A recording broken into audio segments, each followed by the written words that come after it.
I just found out that my husband got a girl that he was cheating on me with pregnant while I was in rehab and had a baby with her, and has been keeping it a secret from me for a year.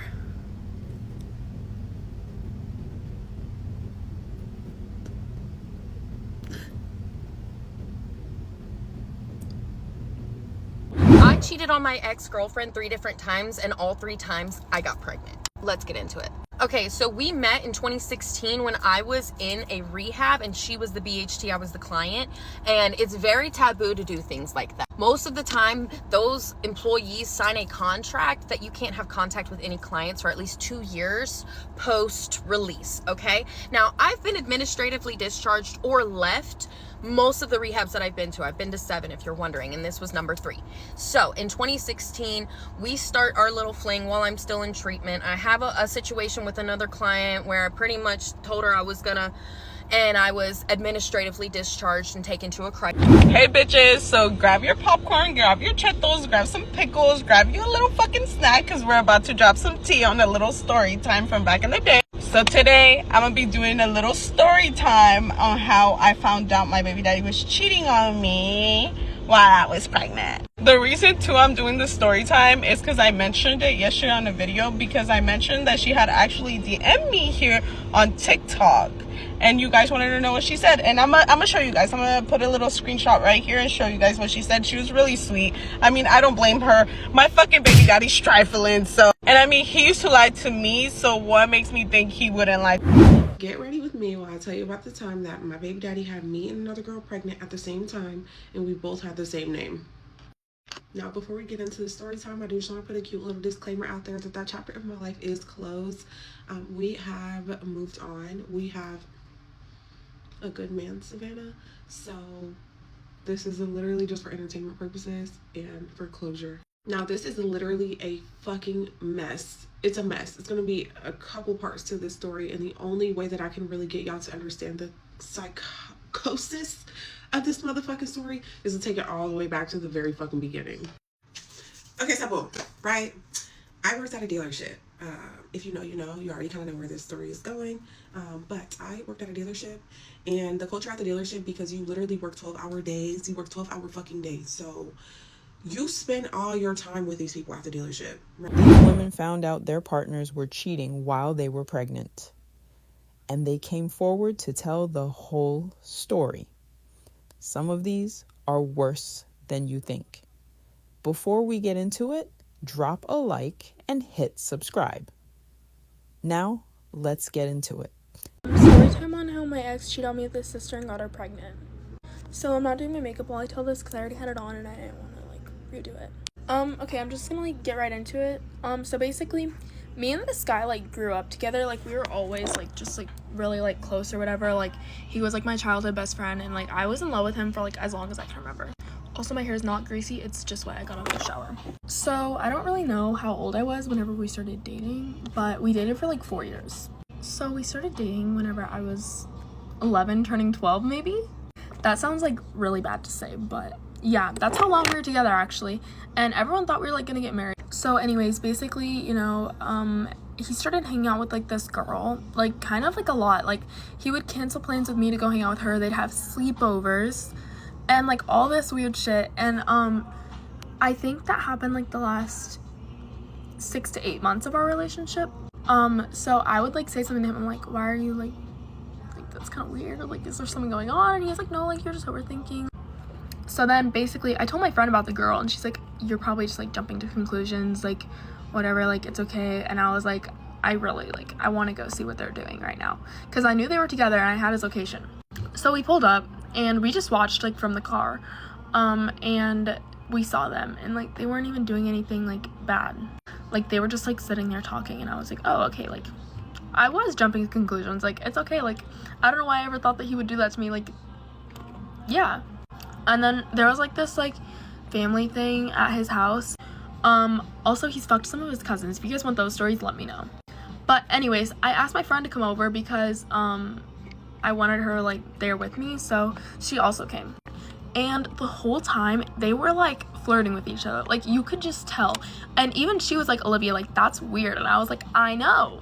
So then we're just like, okay, like we did see them last time, they weren't doing anything, like they're probably just like, that's probably just how they like talk, I don't know, like we were just like, okay. Oh, also he was 2 years older than me, so he was about to be 18. So my friend came over to my house for a sleepover, and it was almost his birthday, his 18th birthday. So and like in my eyes we were. So then basically we go over to his house so I can give him this gift that me and my friend put together. It was like super cute. And I never had to like ask to go over to his house because I also like basically grew up there. I'm really close with his mom, so I could just like go over whenever I wanted to. So then we like go to his house. My friend's like behind me, and we go to open the door because like his mom wasn't like in town, like I knew it was just him, and I was like, okay. So I go to open the door, but it's like already like kind of cracked open, and we thought like, you know, maybe he just forgot to shut the door, maybe the wind, I don't know. So then we go towards his room, the door is wide open, and they're fucking, like they're on top of each other. And we were just in like pure shock. Like I was crying so much. My friend was like trying to like comfort me and whatever. And I started like yelling at them. I was like confronting them. I was like, and they were like jumping to put their clothes on. He's like, no, like I'm so sorry. Like I love you. Like all this, all that. I was like, what the fuck? And I was just in like shock. And he was trying to like apologize to me, tell me like, no, like this is nothing. Like I'm like, I literally just saw you fucking her. What are you talking about? And we left. And I told his mom like maybe 2 days later, and I had him blocked and everything. Like, we were broken up. What happened? And she was like, her literal words were, well, this is a problem because they're actually siblings.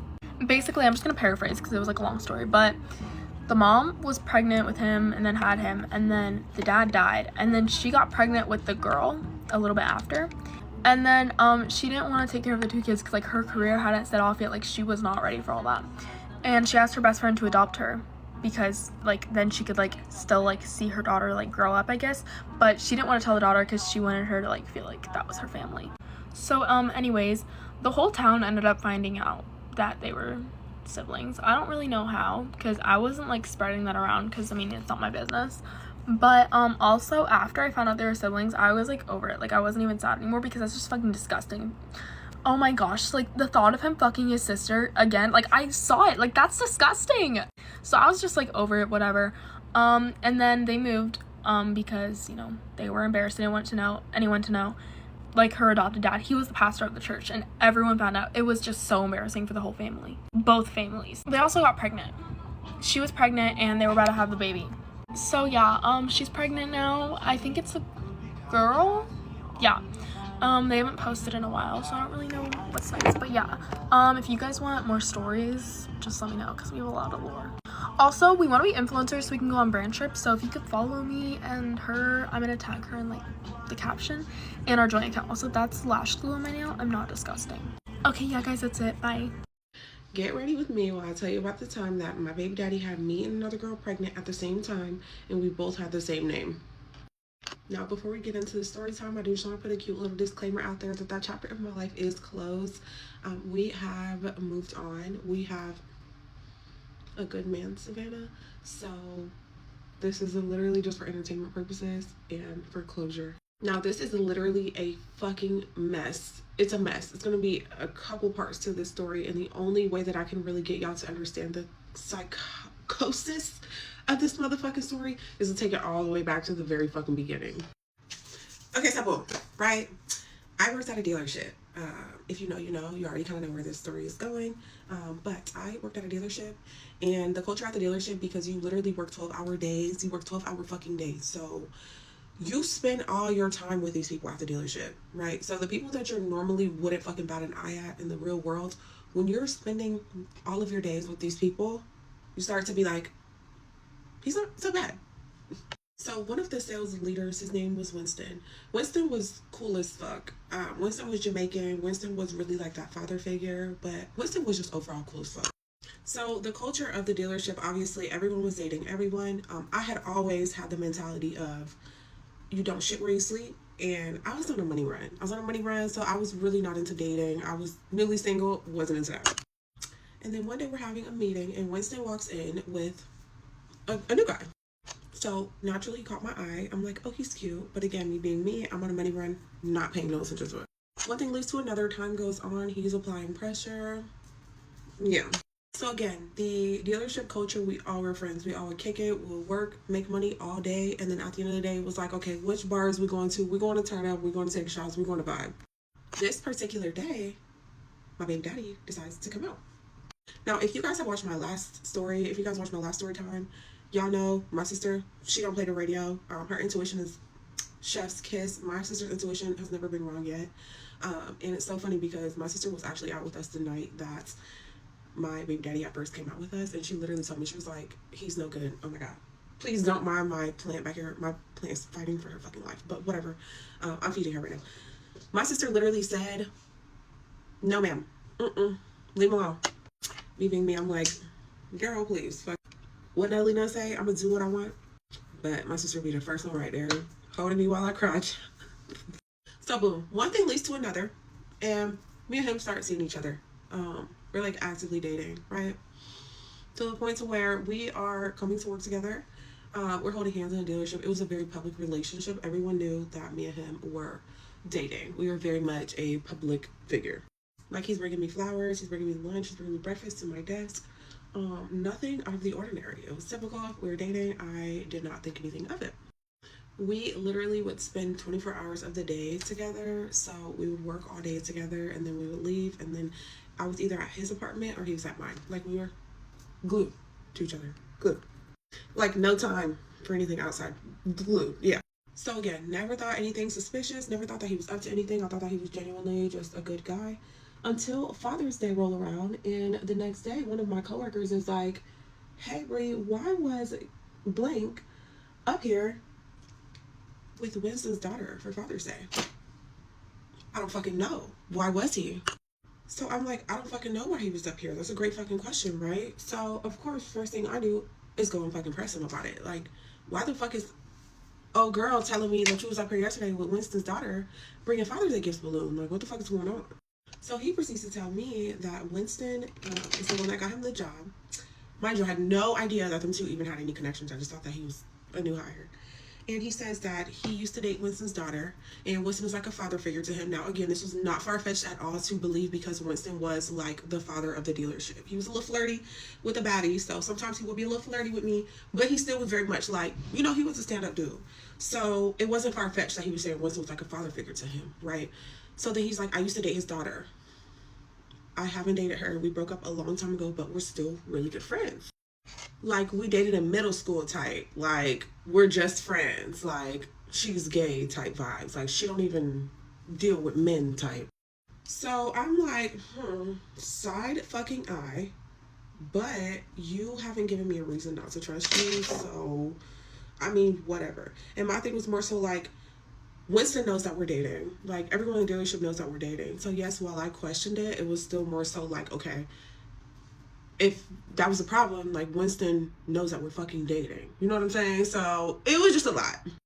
And then one day I'm working a deal, and I fucking am standing behind Winston, and I see that my baby daddy was calling his phone, trying to get help with another deal that he was also working. And when it popped up, it said his name, and then it said Bree's boyfriend.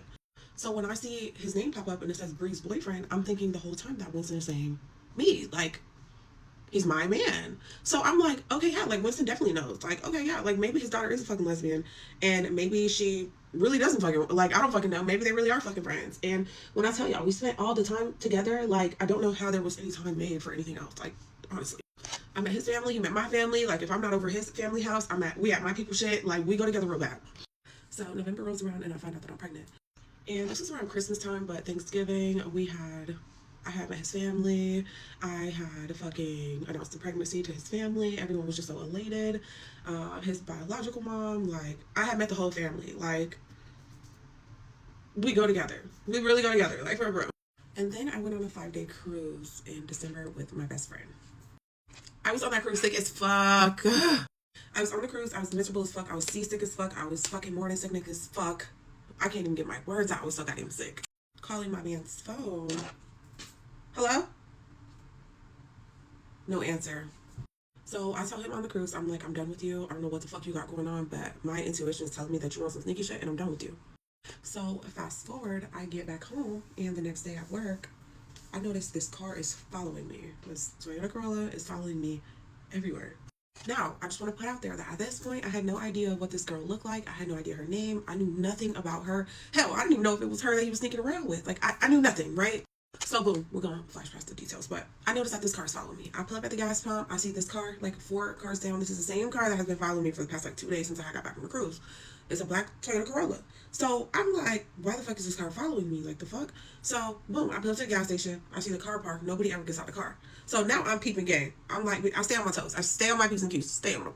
So I'm like, okay, we can pull out. So I pull out the gas station, and sure enough, a couple cars later, here come that same car. So now at this point, I'm pregnant, mind you, like a couple weeks pregnant. I'm raging, fucking raging. Cause who the fuck is following me? My nigga fucking on me, I'm stressing. At this point, I have nothing to lose. So I pull into Walmart. The car pulls into Walmart too. So I see the car still behind me. So what do? Whoop, swoop around. So now at this point, I'm following you. I'm behind you. When I tell y'all, I chased this fucking car all the way through the goddamn parking lot. So after me chasing her, she finally pulled over. So what do? Get the fuck out the car. I'm at the window. Bitch. Cause what the fuck? Cause bitch, what did you following me for? At this point, I'm not right in my head. I'm really like, I'm ready to crash. I'm ready to fucking crash. And I hear her on the phone with my baby daddy, and she's talking about Gabriel. She says his name. Gabriel, she's at my car window. Help me, Gabriel. Gabriel. Oh, bitch, you got to get out your. Come on, get your ass. Meet me at part 2 because y'all not gonna fucking believe what this goofy bitch did. Part 2 of how my baby daddy had me and another girl pregnant at the same time, and we both had the same name. Okay, so I'm at her window, I'm at her car window, and I go on the phone with my baby daddy. She tries to lock her door. Allegedly, we're gonna use the terms allegedly for legal purposes. Allegedly, I open her door and pull her outside her motherfucking car. Yeah, come on. Mind you, at this point, I'm fighting a stranger. I have no idea about this girl. All I know is that A, you've been following me, and B, you was on the phone with my baby daddy. So that's enough to get your ass right. So it wasn't until I was finished cleaning her car out with her like a rag, we got broken up, and that's when I started to unravel more details about who she was, whatever. So she's like, this is my man. We've been together this whole past week. Yeah, baby girl, y'all been together this whole past week because I've been on a cruise. What about the last 6 months? So that's when she's like, my dad got him a job at the dealership, blah, blah, blah. So I'm like, oh, fucking light bulb went off. Besides the fact that she looks just like her dad. Besides that fact, that's when I was like, oh, you're Winston's daughter. Oh. So boom, we get to going back and forth, da. She's like, I'm gonna call my sisters, bitch, I'm gonna call my sisters too. Like, hello. And I promise mine gonna come way deeper years. I promise. Now, I also would like to clarify, because there was a lot of rumors going around like, oh, she was like, while she was pregnant, da. When I broke up with him on the cruise, I had my mind made up, and a lot of y'all may not agree with this, but I had my mind made up that I was not going to see the pregnancy through. So that was just the cherry on top. And I also was like 5 weeks pregnant. So I was like in the beginning stages. I ended up seeing the pregnancy through. My baby is A-okay. He is smart. It's all outdoors. So I just want to clear that up before we go any further. So yeah, I end up leaving Walmart parking lot, and I go straight back across the street back to work. And the first thing I do is go to Winston, because I'm like, bro, like I told y'all, Winston was very much that father figure. So for me to find out that that was his daughter, I'm like, fuck, I got to tell Winston what the fuck just happened, because this is news to me. So I go get Winston, and I'm like, Winston, I'm talking to him, and I'm like sobbing because I'm already stressed out about, you know what I'm saying, the situation. I already feel like I'm in the middle of a breakup. Like, there's so much going on. So I'm like, Winston, you know, I tell him what happened with you. I'm like, bro, you've been seeing me and him this whole time. So why is your daughter telling me that they dating? You know what I'm saying? So Winston proceeds to tell me, allegedly, that they have been on and off for the longest, and he's been trying to tell his daughter, like, his daughter don't listen, blah, blah, blah, blah. And he basically proceeds to tell me in a nutshell that his daughter is a Looney Tune, and she has to learn things the hard way, obviously. Now, this is when COVID had just begun. This is the beginning stages of COVID, so this was like literally when everything was like about to start shutting down. I finally found a facility that would take me in, but it was like 2 weeks out, and at that point, it was like, that would have been like right at the cuff, to where it was like, okay, you can't no more. So over the next couple of weeks, I was just waiting until that happened. My baby daddy, I was telling him, like, I'm done with you, like, you know what I'm saying? I'm about to do what I do, and then we can go our separate ways. Up until the day of my appointment, the morning of my appointment, my baby daddy calls me crying, allegedly. Allegedly, he was crying, begging me not to terminate his child. In hindsight, I feel like this part triggers me the most, because it's like, why are you crying, begging me to keep a child, and you have no intentions to do right by me from the very beginning? But because of my emotions, I was extremely hormonal. If you have been pregnant before, you know that first trimester is no hope, and I ended up falling into the trap. I missed my appointment, and I said, okay, we'll figure it out. He was allegedly throwing the religion card and all this, that, and the third. I ended up keeping the baby. So boom, this was early January when I decided that I was gonna keep the baby. And then in February, we were like, we're gonna make things work, because the whole time he's telling me she's crazy, blah, blah, blah, blah, like, yeah, he owned up that he slipped up. Like, that was it. So he's like, he's gonna be on his P's and Q's. So February, we moved into a new apartment, and then March rolls around. So one day I am going through his iPad, and I go to Instagram, and I see that there was like a logged out, like, you know, when you're on Instagram but you log out and that handle is still there. I see that there's an Instagram handle. So my first thought is to look up that Instagram handle, and boom, who is it? Oh, girl. So of course I confirm that. He's like, I never used that iPad. I haven't turned the iPad on in so long, blah blah blah. She was using the iPad, whatever, because he won this iPad back in like last summer at the job. So he's like, I never used it, whatever. So I go snooping, and when I tell y'all, I went to this girl's Twitter. This girl had been tweeting about me from the time she woke up to the time she went to bed. If I'm lying, I'm lying. Allegedly, she was literally tweeting about me from the time she woke up. I'm talking about 7 a.m. to 12 a.m. the following night. Like, it did not stop. It didn't stop.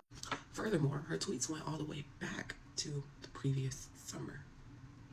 So I didn't find out about a girl till December. This girl had been tweeting about me since Father's Day. Yeah. So once I find her Twitter, obviously now me being me, I started subtweeting her. And why did I do that? Oh my God, that was the worst. Me giving her any type of attention was the worst mistake I could have ever made in my entire life. Because when I tell y'all, anytime that I even give her the smallest amount of like attention, it's like she just thrives on it. She thrives on it. And I know that she's watching it right now. So hi, Bree. If at any point you feel like I'm not telling the truth, or you feel like you want to clarify some things, feel free to make a response video, because we can really turn it up around. So fast forward, my birthday is March 30th, and leading up until that point, it was just subtweet after subtweet. My baby daddy is like, don't engage with her, she's crazy, da da da. The amount of times that I've allegedly heard that she was allegedly crazy and psychotic, I would be rich if I had $1 for every time. Like, I would literally be on a yacht somewhere. So leading up until my birthday, it's like the closer that my birthday got, the more crazy that the shit became, the more intense that the stuff became. Side note, y'all see my earrings my baby got me? My baby's from somewhere. So boom, the tweeting went on. My baby daddy, of course, she's not talking about me, da da da. She doing all the subtweet, and he was just da da da with me, whatever. March 28th rolls around, 2 days before my birthday, and mind you, my birthday is on the 30th. Now again, at this point, like I said, the tweets have just been increasingly getting more worse. She had already been alluding to the fact that she was pregnant. She had been alluding to it, but it was never confirmed for real. So she's tweeting little stuff like, oh, she just has morning sickness and all this blah, blah, blah, like saying all this stuff that she's like alluding that she's pregnant. So come March 28th is the day that she actually announces that she's pregnant. So at the time she announces her pregnancy, of course, she's saying all this little subtweet, shady stuff just to me, like, oh, just all type of stuff. So at the time, me and my baby daddy, we were headed to go to a gun store. And we were in the car together, and I literally looked at him and I asked him verbatim, I said, is this your baby? Like, she's saying she's pregnant. Is she talking about you? Is this your baby? Fair and square. Now is your time to tell me. Just tell me right now. Is that your baby? He's talking about, I haven't seen her in so long, da da da da. Like, that's not my baby. If she is pregnant, like, he's talking about she lying. But if she is pregnant, then congratulations to her. That's not my baby, blah, blah, blah, blah. Her very next tweet was, and yes, it's Gabriel's baby. Shook. Look over at him. Show him the phone. My fiance is taking me to brunch. We have a date. So I'm gonna catch y'all at part 3. Hi guys, 2 days ago I posted this video. You might have seen it. It got 2 million views and over 300,000 likes, which is insane, by the way. In my comment section, a lot of you guys were asking for a story time. Also, people were messaging me on TikTok asking for story time. And then people were even following my Instagram and then texting me off Instagram and then asking for a story time off there too, which is like crazy, but whatever. And then I hadn't made a story time up until now because I posted that video on a Sunday night and then it went viral at like 3 a.m. and then like the next day I had school, so I couldn't make one at school. And when I was at school, it started to get like 80,000 likes, and then that's just when it started to keep going up, which was like actually crazy. And yeah. Okay, so the girl in the video is my sister. I'm the one that took the video. She had been dating this guy. He's like a grade below her. By the way, she's my older sister.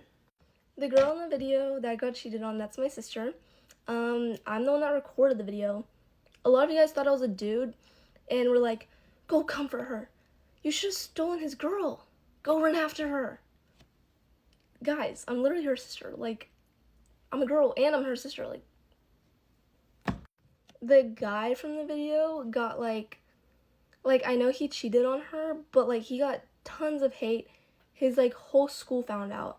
And I just want to keep this video like kind of brief, like for like the story time portion, because like that's like their business and like it's already like getting around, and like it's like if he didn't want it to get around, then he shouldn't have done it in the first place.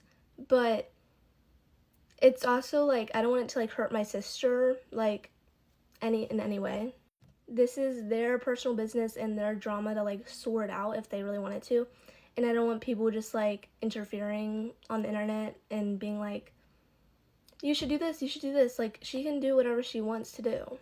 Okay, so basically to start the story time, he came over to our house because him and my sister were like sorting out personal stuff. My sister was going through some stuff, and if you know what I mean. And like he just wanted to like be there. Basically, like me, him, and her, we were all inside her room, and like we started playing Roblox, and it was actually really fun. Like normally like he's kind of mean to me, but like today he was being nice. And we were playing Roblox and just like normal stuff, like fun stuff. And then I had the brightest idea. I'm like, do you guys want to go to McDonald's? Because I really wanted like one of their like that like mango refresher. Like it was literally in the video. I really wanted that mango refresher. So the guy doesn't have his license. My sister has to drive us all to McDonald's, okay? And we're in California, so like we have a little golf cart because like everyone here has a golf cart because we live really close to the beach. And we're like riding in the golf cart. We get there, we're at McDonald's. He doesn't get anything. I buy. A lot of people are like, free food, I guess, in the comment section. I bought all the food. And okay, so at the time, my sister and him had broken up because of like a similar reason, but they got back together. But now she had his social media, Snapchat, Instagram, I don't think his TikTok, but because she just like didn't trust him, well, like she trusted him, but she just like needed to feel reassured. So she had all his like socials, except for iMessage. Also, I wanted my sister to be in the video, but like she's like really sick right now, and I know I said that I would make it today, so like I kind of had to like stick to that. So they're on one side of the table, I'm on the other side of the table. They're like having a good time. Like they're messing around, okay? And then he's on his phone, he's texting his friend, and then she sees like a message like that he was like texting a girl. And so she's like, what is that? Like, show me that. Like, show me. And he's like, I promised you we were in, like, the McDonald's for an hour, and it was just her being like, show me it, or I'm getting up and I'm leaving and I'm never talking to you again. Mind you, the girl that he was texting, they had been sending, like, to each other in the past, and she had, like, blocked him off of his phone multiple times. He unblocked her. Like, it was crazy. And, like, he was like, I'll show you. But it's, like, really bad. It's really bad. Promise you won't be mad. Like, and then he tried to play it off being like, come on, like, I've known her. Like, it's like an inside joke. You just wouldn't understand. Like, even if it is an inside joke, like, why are you, like, texting her that in the first place? Like, if it's that type of inside joke, then, like, why are you guys still using that inside joke if you have a girlfriend? Like, and like as soon as she finds out, I whip out my phone, and like I'm just like eating my chicken nuggets, and they're just like arguing, and she's all like, show me it, just show me it, like I promise I won't be mad. Like obviously she was gonna be mad, but she was just saying that so that he'd show her. And then his like friend starts calling him because he has his phone and he's like hiding it. And he's like in the corner like hiding his phone, and she's over here like, show me it. And then like Sophie finally gets like his phone, and then his friend starts calling, and turns out that he got his friend to like come pick him up because he doesn't even have a license. He has a friend to come pick him up because he was like trying to like run away from like the situation. At the beginning when she found out, he was like, it's so bad, it's so bad. But then like towards like the end, while he still had his phone, he's like, it's not that bad, it's not that bad. So like we know he like deleted stuff off his phone. So basically his friend comes inside, he's like, yo, we gotta go. We gotta go. Like, it's a school night, it's a school night. And then my sister's like, I know you're not taking him back to his house. I literally saw that you guys were talking about going fishing. He was trying to run away and go fishing. Like, what? My sister grabs his phone. Me and her, we just, like, go outside. And then he's, like, they're both, like chasing after us, being like, you can't do that. That's my phone. Like, she just stole my phone. Like, and you cheated. Like, what? And, okay, so we end up, like, outside, like, just standing right outside the McDonald's. And they're, like, arguing, like, I don't really know what was said. And then me and, like, this, like, random guy, the guy that was coming to pick him, he's like, so, like, what did he do? I'm like, he cheated. And he's like, no, he didn't. No, he didn't. And I'm like, yeah, he did.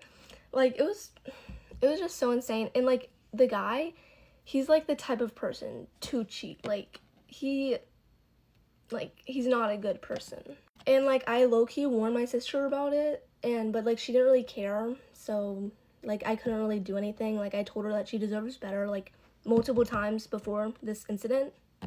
Basically, and then the guy is all like the guy that cheated, he's all like, we're really doing this at a McDonald's. We're really doing this. So, like, they go and they walk behind, like, a car. And I'm just standing there. And then the other guy goes to his car. And then I'm just standing there. I'm like, okay. And then I want to hear what's going on, obviously. So I'm, like, walking over to the car. And I'm, like, peeking through, like, the car's windows because they're on the other side. And then my sister started crying. And I was like, ooh, that's going to be embarrassing if she knows that I was here. So then I walk back to the golf cart. And I'm just waiting for her. I knew that she didn't want me, like, really inside of her business. So, like, I didn't want to, like, you know. And then when they walk back, she's walking towards me, he's walking towards the guy's car. So, like, I knew it didn't end very well. Basically, like, she's crying, like, he's, like, nonchalant. We go back home. She just goes straight to her room. And then I show her the videos, and I'm like, can I, like, post this? Like, and she's like, yeah, sure, why not? And, like, it just blows up. And then at school, like, the guy that cheated is, like, calling me. And he's all like, yo, delete TS, bro, delete TS. I guess he's on the football team. A guy from his football team screenshotted it, put it in, like, the football group chat. And, like, now his whole school knows that he cheated. Mind you, the next day, he was, like, begging to get back with her. And he was like, I've changed. Honey, that was, like, not even a full day ago. Like, what do you mean you changed? I'll put screenshots. But yeah, I was gonna give you guys, like, a backstory into, like, the story, but, like, that's, like, more of their business, and, like, I don't know if she wants me to share that. But anyways, thanks for, like, watching my other video, and I hope you guys watch this one too. Okay guys, I think it's finally time to tell my story because I have waited long enough. So today is the day that I'm telling you the story time of how I found out the guy that I was supposed to be marrying in 2 months cheated on me. And by the way, just to give some context, this was a long distance relationship. And I'm not saying that long distance relationships don't work, but I'm just saying they don't work. Yeah. So let's give some context as to how I met this person, which is very ironic because this is exactly how he cheated on me. So I met this person through Instagram. They followed me some random day and I just followed them back. I don't know why, honestly. Then after that, we just didn't speak for like a couple weeks. And then I slid up on their story because they were talking about cinnamon buns or something. And then after that, I said something. And then after that, we just never stopped speaking.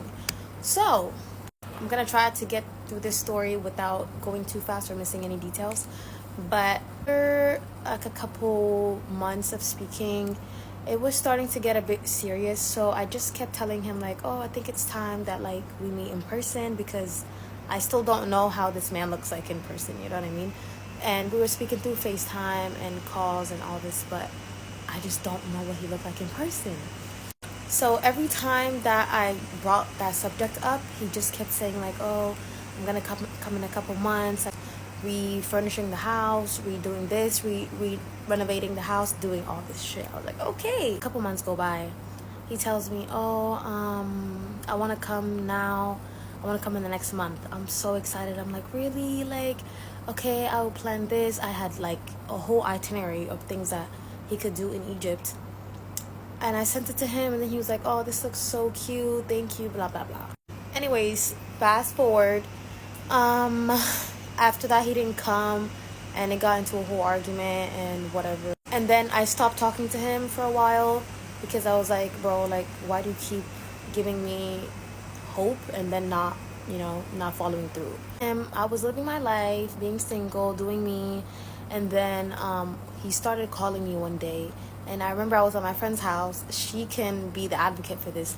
He called me, and then I was like, why is he calling me for? And then I showed her my phone, and then she was like, answer, we'll see what he says. And then I answered. He's acting like everything is perfectly fine. He's like, hi, how are you? I just, like, he was talking to me about his life and what he has been doing, and I'm like, I don't really care. So after that, I was just like, okay, whatever, like, I'll give you a second chance. We talked about it, whatever, fine. Then he's like, yeah, I promise, like, I'm gonna come now, I'm gonna come soon, don't worry about it, it's gonna be before the year ends. That was last year, right? So flash forward to the day that he comes. So he finally comes, and I'm so over the moon excited. I'm like, yes, like, he finally came. We had a getaway for like a whole week, and it was so nice. Everything was fucking perfect. Like, when I tell you, even a little too perfect, to say the least. It was too perfect, okay? But one thing that I will say is, whenever he first came, and like, I was so excited, and I was giving him like all types of freaking affection and excitement, and then he was just acting weird. He was acting like trying to be nonchalant, and then he was like, oh, like, you're too excited, blah blah blah. And I'm like, weren't you the same one who was about to cry on the phone? Like, shut the fuck up. Anyways, so he comes, everything is great. For the whole week, everything is great. Like, he's going above and beyond to show me, right? Until this one fucking day. We were at this hotel. I think it was the Marriott Hotel, and we're just there, we're eating breakfast, and then he's not trying to show me his phone. Like, he's using his phone as a normal human being would, but he keeps tilting it his way, and I'm right in front of him, and I'm like, what are you hiding on your phone? And then he's like, oh, I'm not hiding anything, it's just a surprise, I promise you. Like, you're always trying to ruin the surprises, just don't ruin this one. I'm like, okay, I'm already a little bit aggravated by that. Like, you're weak. So I'm like, okay, like, when is this surprise supposed to come? Because I'm not gonna wait. If it's longer than 2 days, I'm not waiting. Give me that fucking phone right now. So he says, oh, it's not gonna be too long, I promise you. Let's just go. So he had booked a private boat on the Nile River, and I didn't know about it. I thought we were just grabbing some drinks on the way. And then he's like, oh, let's just go on the boat. And I'm like, okay. So we go on the boat, and then he booked a whole dinner on the boat and everything, and he got me roses, and then he was like, oh, this is a surprise that you were about to ruin. And I'm like, oh, that's so nice, like, thank you.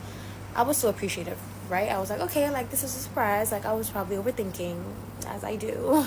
And then came the day that he was leaving. He was going back to the UK. So I was like, okay, cool. He's leaving, whatever. His driver came, and then we dropped him to the airport, and oh yeah, so he had given me this amount of cash to give to the driver because he was supposed to be the personal driver to drive us around like Egypt. So he gave me, I think, about like 800 to give to the driver, right? He gave me that 800, and then he was like, oh, this is 2,000 for you to do your nails. I'm like, okay, cool. Taking that from him. All right, thank ya. And then I'm like, okay, well, have a safe trip back. I'll talk to you when you land. Bye-bye. Get back in the car. And I am just like over the moon happy. I was not supposed to be happy. You'll understand why. So I get back home. I'm so happy. Everything is great until he goes back to the UK. And it was supposed to be Valentine's Day. I think 2 days before Valentine's Day, he went back. And then he was like, oh, I'm going to come back in a day or two because London is only like 5 hours. Please don't mind my nail, okay? I just broke it. He was like, I'm gonna come back in a day so we can celebrate Valentine's Day together. I'm like, okay, cool. So the day goes by. I call him and I'm like, yo, are you not supposed to be back in like a day? Then he's like, oh yeah, like I have a meeting to go to, I have this and that, just a whole lot of bullshit. I'm like, okay, cool. At that point I already have an attitude, get the fuck off my phone, bye, right? And then I tell myself, oh, I don't know if I should say this in this part, but I'm gonna tell you in this part either ways. So I told my mom, because he kept pushing me when he went back to London. He kept pushing me, oh, tell your family, because I already told mine, and I really want to like meet your family and marry you and all this stuff. And I'm like, why are you like rushing this process? You know, we've only known each other for a couple months. Like, it's fine, it's cool. And then he's like, no, but like I want you to move to London, and I want you to finish your uni there. So I'm like, okay. Like, I'm thinking that his intentions are all genuine and very nice, and I'm like, okay. So I went to the gym right before I was supposed to talk to my mom, and I was crying in the gym, genuinely. Like, I was crying because I was so scared of telling my mom, and I didn't know how to tell her. So I went to the gym, and then I called him, and I was like, yo, like, I'm so scared. And then he kept reassuring me. He was like, no, everything's gonna go great. Like, I really want to meet your mom. And I was like, bro, there's a language barrier. Like, I don't know how you're gonna talk to her. And he was like, no, we'll figure that out. Like, he was so reassuring. Anyways, I come back home and I tell my mom, and then my mom was so happy. Like, I wasn't expecting that. She was so happy. She was like, really? Like, why didn't you tell me earlier? Blah blah blah. And then she left my room and went to go call my sister, my older sister. She went and called my older sister, and my older sister texted me, and then she's like, oh my god, congrats, blah blah blah. And she wants to know more about him, obviously. And as she wants to know more about him, she's asking me a lot of information about him. So I'm like, okay, I'm trying to give it to her. And then the questions that I can't answer or that I don't know about, I go back to him and I'm like, yo, she wants to know this, what is it? And then he tells me some bullshit answer. Great. So after that, she's like, yo, I don't think you know enough information about him. I don't think you should be married. Like, you should get married to someone that you don't really know that much. And I'm like, ugh, you're being the overprotective older sister, like, stop. And she's like, no, Malika, like, you need to have your eyes open wide before you get into a marriage with someone, because this is a lifetime commitment. And I'm like, okay, cool. I think I'll do a part 2 on how I found out and how everything went down, because this video is getting too long. But come back for part 2. Okay, let's get into part 2 before y'all start beating my ass up. So I told my sister, and my sister wants to know a lot of information about him. She's like, oh, I want to speak to him. And I'm like, okay, cool. I told him, yo, she wants to speak to you. He's like, okay, we can set up a day and time. And then she says, let's do a Monday. And I tell him, okay, yo, are you available on Monday? He's like, no, I have a meeting at this time. Let's do it on Tuesday or Wednesday. I'm like, okay, cool. Tell her that. She's okay with that. Perfect. Everything aligns. So me in my head, I'm thinking like, oh, she'll come around. Like, she's just trying to be overprotective and trying to, you know, protect her little sister, as she should. Until you guys now know that storytelling guys who says until. Yeah, that's me. So until that night, it's not the same night. I think the second night, she was still asking me questions, and then she was like, oh, give me his Instagram. I said, okay, cool. I sent her a screenshot of his Instagram. I sent it to her. And she's silent. She's not saying nothing. I'm like, okay, she's doing a little FBI work, you know. And then she comes back to me, and then she's like, oh, she gives me a screenshot. She sends it to me, and then sorry, my phone is dying, and that's why it's probably lagging. I think I should charge it. But anyways, she comes back with a picture of screenshot, and then she's like, oh, I think you should. It's his following, by the way. A screenshot of his following. She's like, I think you should speak to his friends and see what kind of person he is outside of you and, like, outside of how you know him. And I'm like, okay, but, like, how am I supposed to approach this? She's like, just follow them, like, a couple pictures, and then just speak to them and tell them, like, oh, how do you know him? How is he? Blah, blah, blah. And I'm like, all right, we'll do shit. Because one thing about me, I will take my older sister's advice with heart, with the quickness, because this girl knows. This girl knows. She sees through all the bullshit that I don't. So I'm like, okay, cool. And then she puts, like, she circles on the screenshot of his following on one girl. And I'm like, okay, I'll just follow that one girl. I follow that one girl. I go to sleep. I don't really think of much about it. And then I wake up the next morning and I'm hanging out with my friends, right? We were just doing a little gathering, playing games and stuff. And I see that the girl has followed me back and has liked literally most of my pictures. And she has DM'd me. And I'm like, oh. And then she says, hey, girl. And I'm like, hey. Like, I thought we were just being girls and, just small talking. And then she sends me a screenshot of his account and says, how do you know him? That was my line. What do you mean, how do I know him? So I'm sitting there baffled while my friends are playing freaking, I don't know what the name of the game is, but they're imitating something else, like a sound without sound. And I'm just sitting there about to bawl my eyes out. I'm like, what do you mean? How do I know him? And then she's like, can we get on a phone call? And I'm like, what? Is it that serious? I'm like, okay, sure. So she's like, I'm going to call you in 2 minutes. I'm like, okay, cool. I go to a different room. And I tell my friends, I'm going to take a little while. Stay without me. I go to a different room. And she calls me. And then she's like, hey, girl. Like, I hope you're good. And she's Somali, too. And I'm like, my sister in blood. What do you mean? And she's like, yeah. I'm like, oh, how do you guys know each other? She's like, oh, I've known him for a couple weeks now. We've been talking. He basically messaged me on TikTok. And then we moved things to Instagram. And then he has given me his phone number and stuff. And he's talking about marriage and shit. And how he wants to see me. They both live in London. And I'm like, why do you not see him then? She's like, I don't know. Like, he's been telling me that he's out the country. And I'm like, oh, because he was here a week ago. Because he was right here with me a week ago. Great stuff. So I'm like, all right, great. And then she sends me all the screenshots. And yeah. And he spent Valentine's Day with her. She sends me the screenshots of him basically texting her the second that he landed and said, oh yeah, just landed back in the UK. Let's link and let me take you out on Valentine's Day. So the meeting that he was talking about that he had on Valentine's Day was the meeting that he had with a different bitch. Great. No high-five me. So as I'm taking all this information in, I am sitting there in shock. Like, I have nothing to say. And then this girl proceeds to say, oh yeah, honestly, like, you guys have been together for like a year and a half. I think you should work it out. It's not that big of a deal. And I'm sitting there baffled on my phone that this girl is telling me this. I'm like, what? What did he say? So I'm like, I'll make that decision for myself. Thank you very much. Thank you for telling me. That was very sweet of you.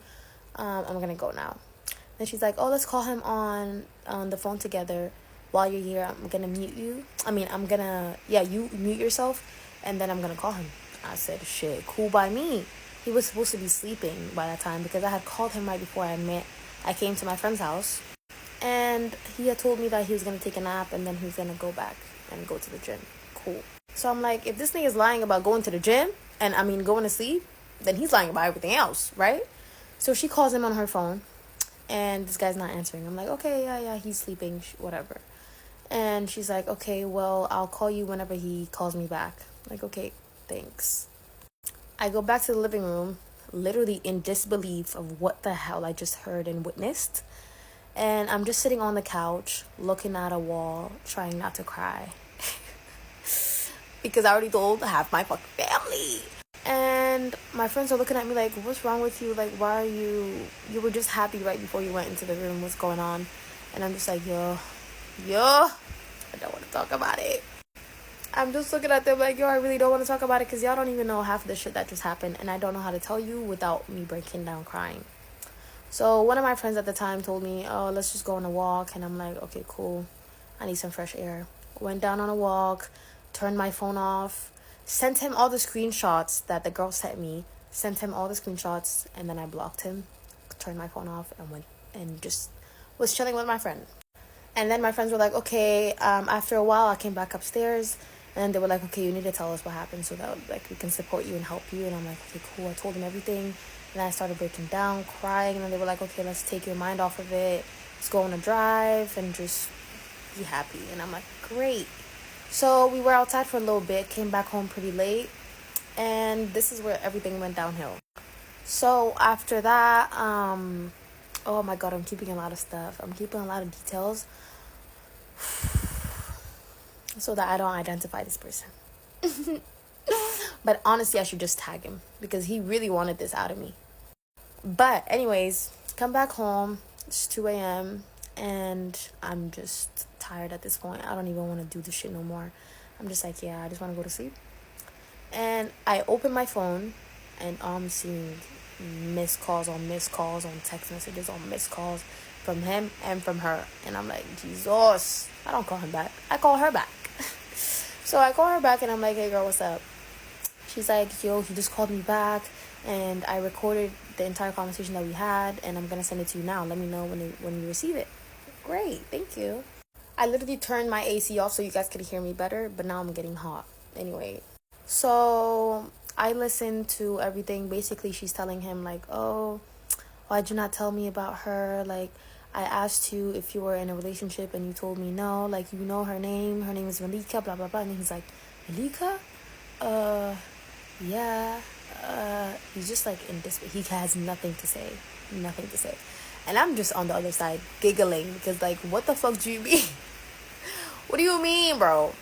And then he's like, yeah, well, it's not like I'm not in a relationship with her. I am, kinda. What? So I'm like, okay, I've heard enough. I'm like, okay, thanks.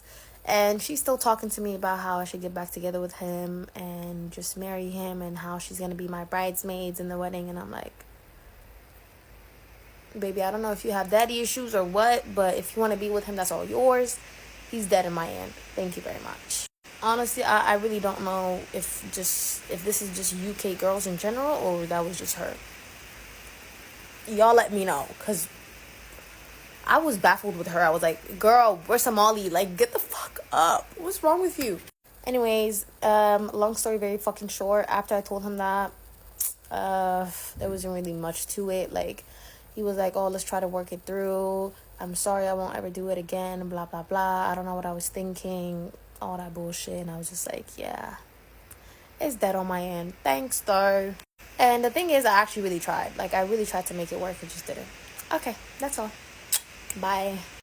Imagine being married for 2.5 years and 8 months pregnant when you find out that your husband is doing all types of crazy shit behind your back and has a specific addiction that we'll get into. So listen, I just watched a story time of this woman who said that she had known this guy now, including the years they were married, about 6-7 years. All right. She was introduced to him by like mutual friends. So she had some friends that were like, oh my God, we have this guy friend that we think you would love and we think he would love you and you guys would just be a great match. They end up meeting, they end up dating, they end up in a relationship, they end up engaged, then married, and now she's pregnant. One day she gets this crazy feeling to go through his phone. So what she does is this specific morning where she gets that feeling, she waits till he uses the restroom. When he's in the restroom, she grabs his phone and starts looking at his most recent like apps. You know how when you scroll up, you can see what the most recent apps were. Well, the first one that was on there was email. So she goes to the email and there was nothing that implied that, you know, there was like no Tinder emails or nothing like that. But she saw a confirmation for a hotel that night. Crazy how her intuition was working overtime. So she's like, what the fuck? Because we didn't plan nothing for tonight and book no hotel room. And they had a birthing class to go to that night. So she's like, but kept it on the hush, okay? So she screenshot it, sent it to herself, deleted the screenshot on his phone and whatever. Keeps the screenshot just in case. She goes on about her day. He goes to work, comes back. They're ready to go to the birthing class. They're at the birthing class. And he tells her at the beginning, hey, I'm going to have to leave early because work and, you know, it was super last minute, but I have to get this done, XYZ. And she's like, Bitch, I'm not dumb. But she says, you know what? If it's work, you gotta do what you gotta do, so whatever. Even though deep down she already knew what it was. But she wasn't gonna skip out on that birthing class because she needed it. It was gonna be for first-time parents. He's a bitch for leaving for that. First of all, thank God she ended up leaving the man. So she goes through the class and was like, I'm about to pull up to the hotel and see if he's really there. So she pulls up to the hotel, goes to the front desk, and shows the screenshot of the confirmation for the room and the name and all that. And says, hey, you know, my husband forgot to give me a key. I need to get into the room, but here's our confirmation, whatever. And so she gets the key. She goes up, and when she's about to go into the door, she thinks of like possible scenarios that could happen. And mind you, she's 8 months pregnant, so she can't only think about herself. She has to think about a whole unborn child. So she thinks, oh, let me not bust up in here and freak them out. And what if he hurts me, or what if she hurts me? So she decides not to go inside, but she's hearing what's going on inside. And you already know what was going on inside. I forgot to mention before, why did I forget this? Before, after she had taken the screenshot when she was going through his phone, she had also gone through call logs and seen a bunch of calls to a bunch of different numbers. Well, she ends up calling one, escort services. He was calling and texting escorts. So this whole hotel thing, escort. So she decides, you know what, I just need visual proof that he was in there with somebody. So she stood back at the end of the hallway in like the stairway area. But then she was peeking enough to see who was going in and out of the room. Ends up seeing a woman come out the room, and then ends up seeing him coming out the room. So she decides, he goes down to the car. She follows when he's sitting in her car, because he took her car to see this other woman. He's sitting in there, and she walks up and knocks on the window, and he's sitting there like, oh my God, what are you doing here? That's crazy. And of course he can't gaslight his way out of that, because she visually saw with her own eyes that he was in there with another bitch. After this, so she ends up leaving him. Thank God. That was God. That was literally God's work.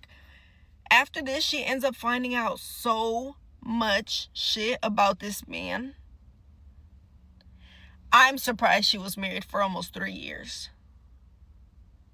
She said that prior to them getting married, they had a regular like sex life, okay? Once they got married, he never wanted to do anything. Here and there randomly they would, but she was the one that was stressing over not getting none in her marriage. Okay, why? You might ask, why did he not want to be doing stuff no more? Because he had an addiction of basically, he would go to, I'm sorry, that was a weird ass face I made. He would go to happy ending massages, and was a regular at these massage places, getting his happy endings. He would go to, she said like sex parties, but orgies, okay? He was doing stuff with men and women. She's lucky she didn't catch a fucking disease. Sorry, I got distracted. He also had a severe corn addiction, where he would be in the bathroom for damn near an hour at a time whenever he would go, because he'd be in there jerking it to corn. On top of that, the escorts, bitch. After this, you know, obviously when they divorced and all that, those friends that had introduced them apologized so much to her, because they were like, we had no fucking idea who this man really was, clearly, and you just exposed him. Oh my God, bro. I heard that whole shit and was like,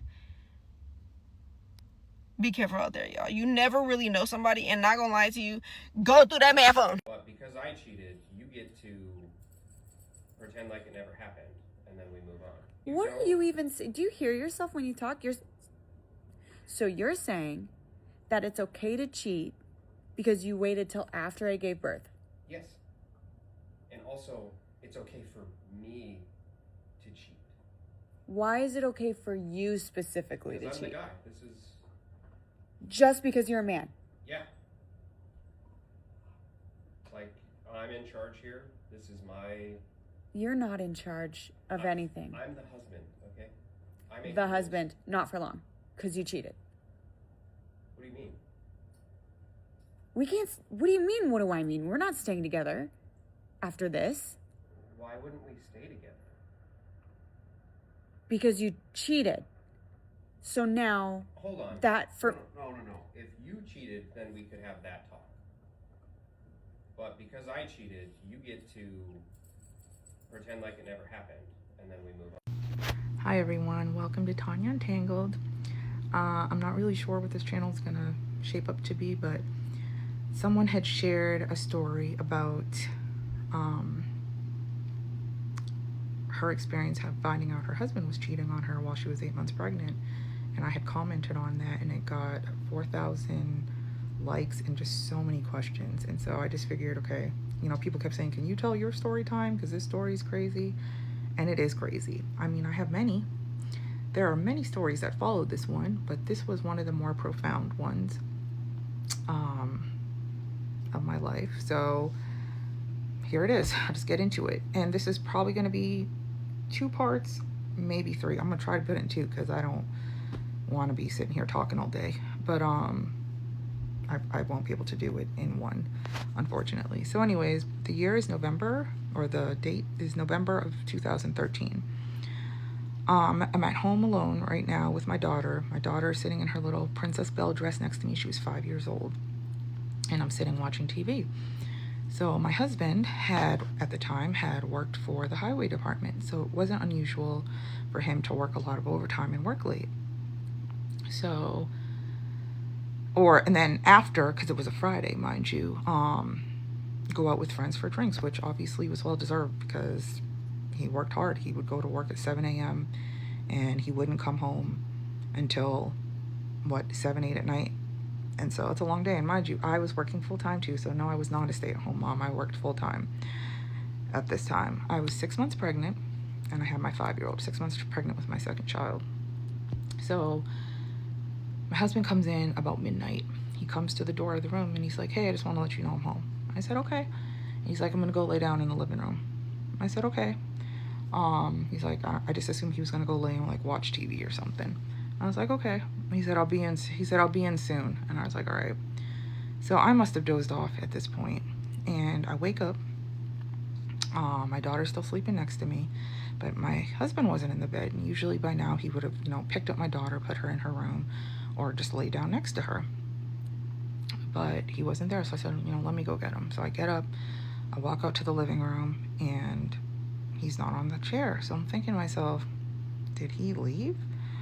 So I go and I look out the window and his car's still there. So I'm like, oh, we lived in a raised ranch, which if anybody knows is basically a ranch house, but like there's a downstairs level, but it's above ground. So it's not considered a basement, even though it kind of feels like a basement, but it's not. So we had a room like that we were with a fireplace down there, and we were trying to turn it into like a family room / gym / playroom. So I had just bought this Thomasville $2,000 couch that was down there, like this beautiful blue couch. And so I go down there. So I walk down, quietly, and I can see his figure on the couch. He's 6'3", like a big guy. And so I kind of like go in. I didn't turn the light on. I kind of go in. I start to like lean over because I'm gonna shake him awake. And then the air left my lungs. My husband was cuddled up with a woman on the couch. A white woman, in case anybody cares about that. On the couch. We're both a black couple. And they're both asleep. I stood there in shock. Like I couldn't catch my breath. I'm trying to find the air to get back into my lungs. So I kind of like back up and I walk up the stairs, and I'm trying to like collect myself, and I'm trying to think, what do? I don't know what to do. So being an Aries, we act first and think later. So my first inclination is boil a big ass pot of water and douse those motherfuckers. That's what I'm thinking. But then I was like, okay, but then you're 6 months pregnant, you're gonna end up in jail, and you're gonna have to leave your daughter with him. So I'm like, okay. I go in the kitchen, I get a big stock pot, I fill it with water, cold water to the top, and then I add tons of ice cubes out of the fridge. I grab a butcher knife Now, mind you, I've done some unhinged things. Like, if I tell you some of my other stories, I was unhinged, okay? But rightfully so. But anyways, I grab a butcher knife and I walk downstairs with the big pot of water as quietly as I can and the butcher knife. I walk up to the chair and I take the pot of water and I just douse them and I make sure it hits their face to waterboard those motherfuckers. My husband instantly jumps up and he's like, oh my God, oh my God. And the girl pops up like a fucking jack in the box on the chair. I must have tossed the water, the pot after that. Actually, I think I dumped it and then kind of tossed the pot at them because I'm pretty sure my husband had a bruise. Anyways, now I've got the knife and I'm screaming, get the fuck out of my house, you fucking bitch. You skanky ass motherfucking, like, I am just going off. And my husband's trying to calm me down. Tanya, please, please, please, I can explain. Like, just calm down. I just need to. No, fuck you. I said, I'll deal with you the fuck later. I said, first, I need to get this trifling ass hoe out of my fucking house because how dare you disrespect me, the both of you, while my child is upstairs and I'm 6 months pregnant. How motherfucking dare you be in this room? This man, now mind you, this room didn't even have a door. It was just like an open, like you just walk in. So like, even if I was standing upstairs, if the light was on, I still could have seen that 2 people were down there. So I'm just screaming, get the fuck out. I'm gonna slice this bitch up, get this bitch. And she has the nerve to like hide behind my husband, which is pissing me off even more because, bitch, you have no sense of self-preservation. Because if the situation was reversed and some scorned ass wife was saying, get the fuck out of my house with a knife, you would not have even had, she wouldn't even have got that out. I would have been out that fucking door. But nope, she's sitting around. I don't know what the fuck she was waiting for, but like, it was just pissing me off. Get this bitch out, get this bitch. So finally, now, mind you, I told you I'm 6 months pregnant. I'm running out of like breath, air, energy, everything. So I go upstairs. I go into my daughter's room and shut the door because, you know, my daughter wasn't in the room and I couldn't go in my room. And I'm crying and I call my sister. And my sister lives in Bermuda. So the time's got to be damn near 4 a.m. there because they're an hour ahead. And I'm telling her what's happening and I'm crying and stuff. And I'm just like, I can't believe it. Now, mind you, I didn't tell any other family because I wouldn't have told my mom. My mom would have flown off the handle. And I was just too embarrassed to say anything to anybody else. So I only told my sister and I'm screaming like, I can't believe. And she's like, oh my God, Tanya, I'm so sorry. Calm down. You're pregnant. She's like, you know, you don't want to hurt yourself or the baby. You got to find how. She's like, I know it hurts. Now, mind you, my sister had been cheated on by her husband. So that's why I also felt comfortable saying something. But she's like, don't worry. You know, we're going to get that. And, you know, I was like, fuck it. I'm going to kill them both. I said, I'm going to go stab the fuck out of them right now. Both of them. And hung up the phone on her. So I'm almost out of time. So I'm gonna leave it here. I'm gonna do part 2. I'm working on part 2 and then I'm gonna post it shortly. But hope you enjoyed my little story time. See you in a bit. Hi everyone, welcome back to Tanya's Untangled. So I just wanted to get right into basically the aftermath of when I found out my husband was cheating with a 19-year-old college student. So basically, after all that happened, you know, both of us came from religious families. My family, with the exception of my sister, didn't know the entire details of the story because I was just too embarrassed to tell some of them. But his family knew everything because, like I said, his dad had called it the brother-in-law. So his family just kept pushing us, you know, you have kids, you can work things out. You know, I was 6 months pregnant. I had 2 kids and I just didn't know what to do. So we started going to therapy like twice a week. So we went as a couple and we went separately. And I will say that he was really like, you know, doing all the right things. Like he was reading the books that they gave us, or he was listening to them because he hated reading. He was being consistent, showing up for therapy, like really doing everything. We had like exercises and homework to do. We were doing all of that. He grew up in a Catholic family, so you know they were very strict about divorce and that sort of thing. So But he was really like showing remorse for what he had done. He was really like showing up and doing everything that he needed to do, like that you would expect a man who had done something like that to do. He was coming home all the time, being attentive with me, being attentive with the kids, and this went on for like a little over 2 years, right? A little under 2 years, actually. So, I'm thinking, okay, we're rebuilding this relationship. Everything's going great. I guess sometimes, I mean, I don't know, but I will say that while we were repairing our marriage, what I wasn't doing was healing myself. So, I still saw my happiness through the eyes of him. So, if we were happy, then I was happy. I wasn't really seeking my own happiness within. I grew up in a family where, I wasn't allowed to date when I was younger. The first time I dated is when I got to college. I didn't know anything about dating. I didn't know anything about relationships. I didn't really have anything to talk to. I grew up in a Caribbean family. My parents weren't going to let me talk to them about dating and that sort of thing. They were like, focus on your schoolwork, focus on your schoolwork. Like, that's what was important to them. So I didn't really have anybody to talk to when I went. I went from a 5-year relationship with a guy who did not value me, and then basically to what would now be my ex-husband. So it's like, I didn't know about self-love. I didn't know about self-worth. I grew up in a house where my dad was cheating on my mom the whole relationship, so, and my ex-husband, his dad cheated on his mom for a good portion of the relationship. He eventually, I guess, got on the straight and narrow and stuff, but my dad never did. So my parents ended up divorcing when I was 29 years old because my mom said, I don't want to break up a house while the kids were young and stuff. So, you got to understand, all these things were in my head. And my mom used to say all the time, all men cheat, which I know is not true. All men do not cheat. There are good men out there, and I know that. But, I wasn't healing myself, which didn't help when I started dating after divorce, which those would be some stories I want to talk about. But, it didn't really help me because I never healed myself. So, like I said, we're in therapy.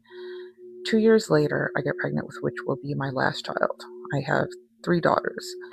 And, pregnancy went great. There were no incidences in the basement. In fact, I took a sledgehammer and sledgehammered that couch downstairs into little pieces, never sat on it a day, and threw it out. But, I thought we were repairing a relationship. So I would say maybe like 6 months after my last daughter's born, the bullshit starts again. So 10 o'clock at night, he's getting a text from Dunkin' Donuts. Now, mind you, this is before the app age. Like, there were cell phones, but there were no apps. Like, not how they are now, pushing out coupons and promotions and stuff. There wasn't like that. Okay, so if you're getting a text from Dunkin' Donuts at 10, that's weird. And I remember asking him, like, Dunkin' Donuts is like texting you or calling you? And he had some bullshit ass excuse. He had started to be, as some extra work, a bouncer at a friend of his, like a Mexican restaurant that was in town that like kind of had like late night, music, like a DJ on the weekends and stuff. He started like working out heavy.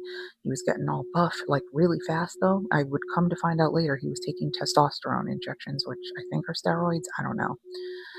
But, just like being like, of course, going back to the bullshit.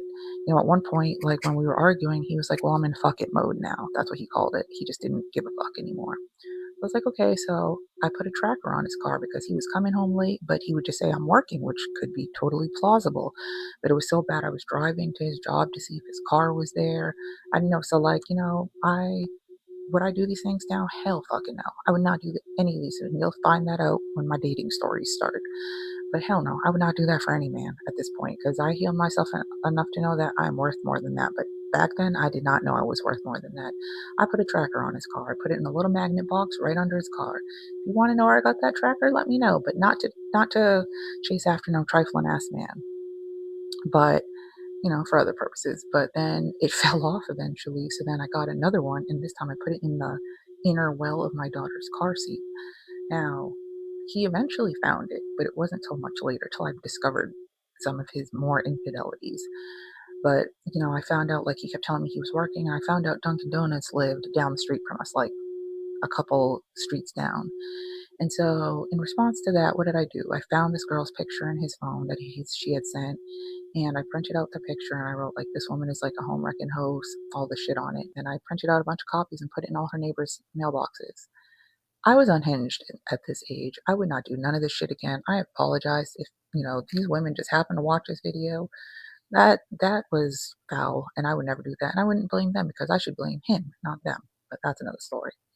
But anyways, that was one thing I did. I found out he was cheating with a coworker, took my 2 kids, and because my older one was at school, and went down, confronted her loudly in front of the job in person. He got in trouble at his work job. Like, I would not do none of this shit now. I was just crazy and unhinged, dude.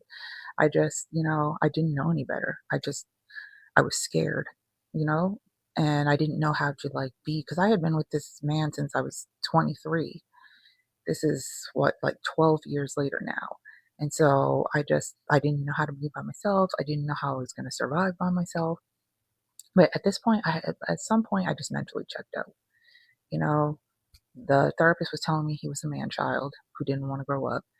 And I was done listening to oh, you need to do it. God wants you to do this. I wasn't listening to none of that bullshit anymore.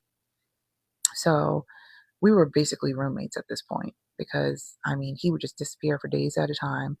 One time, this is like around the start of COVID, he didn't come home for like a whole week. And when he finally came back, I was like, where were you? He was like, I got an apartment in the city. That's how we started. That was the decline, the like final decline. I was like, cool. His dad had helped him get an apartment in the city because his dad thought some cooling off time would help. And then, well, that cooling off time lasted forever because eventually we just got divorced. And so that was that. It was over. I ended up, because this was during COVID, we got rid of our house and then that we had, because we owned a house, and then I couldn't find another place to live. I was living up north at the time and they had a moratorium on rents. And so, it was just a crazy time. I worked in legal compliance. I still had to go into work during COVID. He still had to go into work during COVID. It was just, I guess we were considered essential workers where we were working. And it's just, there was it was just a dark time. When I think back to that time, it's just a dark time. And so we divorced and I ended up picking up and moving.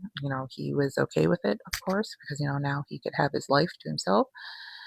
I picked up and I moved to the south where my mom was living, and that was that. We got divorced, and then it was just really healing from then on. So thank you for sticking with me thus far. If you have any questions, let me know in the comments. Follow for more. I'm gonna have more stories for you. The most dangerous man that you could ever be with is a man that cheats on you while you're pregnant with his child. Any man that have the audacity to cheat on a woman carrying his seed, not only does he not respect her, he doesn't even respect his own self. So can you imagine what somebody who don't respect themselves would do to you?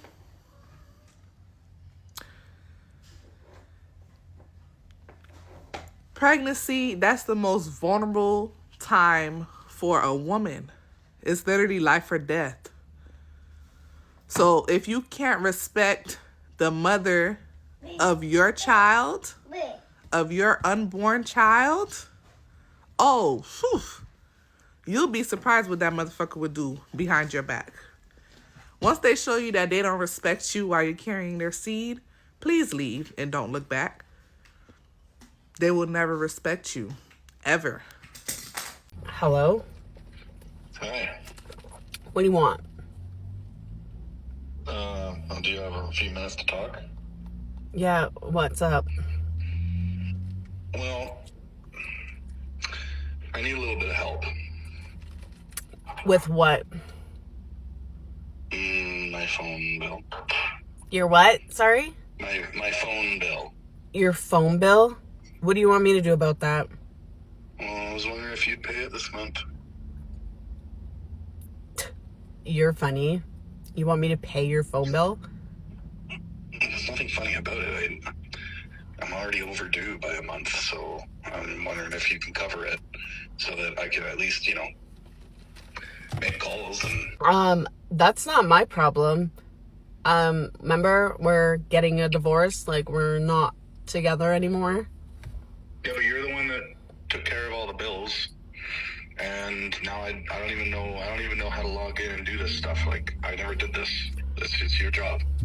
It was my job when we were married, but you wanted to go cheat on me, be on multiple dating apps, hook up with multiple women. We're not officially divorced yet. But we're in the process. We are no longer together. We don't live together. We are not anything. So you can pay your phone bill, and if you really need help, no. I mean, we're talking on the phone right now. There have to be something. Yeah, I told you to call me if it was an emergency. This is not an emergency. I don't know why you're calling. This is an emergency. This is an emergency. How am I supposed to help with the kids and stuff if I don't have a phone? So this is an emergency. Ask Melissa. The only way I'm gonna be able to keep it is if she doesn't have any money, okay? Well, you got with a winner, didn't ya? Point is, you've got money, and I need you to pay my phone bill this month. Can you do that? No. Don't call me. I said, call for emergencies only. Figure it out, John. You're a grown man, okay? You can figure it out. You were grown enough to cheat on your wife. You were grown enough to think you could have better. So, be grown and pay your phone bill. It's as simple as that. Don't call me unless it's an emergency. That's it. But it is an emergency, and I need you to pay it. Too bad. So sad. Is there anything I could do to make you want to pay it? No, that's too late. There's nothing I want for you or need from you anymore, John. It's done. So, I'm sorry. Go ask. No, go ask Melissa. That's all I have to say is go ask Melissa. Where are you? I left. With the kids? Yeah. Me, the kids, we're at an Airbnb. And you took all your shit too? Yep. I'm leaving you, John. This place is literally empty. Yep, that's the point. I found out you're cheating on me. I know you've been cheating on me with a girl named Melissa. What are you talking about? What are you going on about? Like this, I expected to come home to my wife and children, and I've got an empty house. We got a problem here. Yeah, I expected that I married a loyal man, and turns out I didn't. Yeah, Melissa, the girl you're cheating on me with, she came by the house today. Gave me the whole rundown of the two of you. So don't try and play stupid with me, John, right now, all right? Own it and know that she came by the house. And honestly, you want to have random women stop by the house? I don't feel safe there anymore. And sure enough, my kids are not staying there. I don't believe that for a second. She wouldn't do that. She did, all right? She showed me everything I need to know. Yeah, pretty dumb of you to tell her where we live, John. Where is this Airbnb? I'm coming there now. No, you're not. I don't want to see you, John. This is it. I packed up shit. Well, we need some time and some space to figure out some stuff, and then you can see the kids. But right now is not the time. We need to feel safe. And you cheated on me, and turns out it's with multiple women. She showed me that you're on dating apps, and that's how you guys met. And you wanted to throw our 10-year relationship out the window? Well, that's fine, but we're not staying. Instead of me spending all this time trying to find out where you are, you know that I'm going through a tough family situation right now with my dad, and you pull a stunt like this in the middle of that? Like, who are you? What are you talking about, John? I was literally just talking to your parents the other day. Your dad is fine. Stop making shit up so that I come back. It's not happening. And, that is ridiculous to be making up. Your dad is fine. Your actions have consequences, John, and you need to own them. So do yours. Yeah, that's okay. You better sleep with one eye open, because I'm going to be driving around looking for you all night tonight.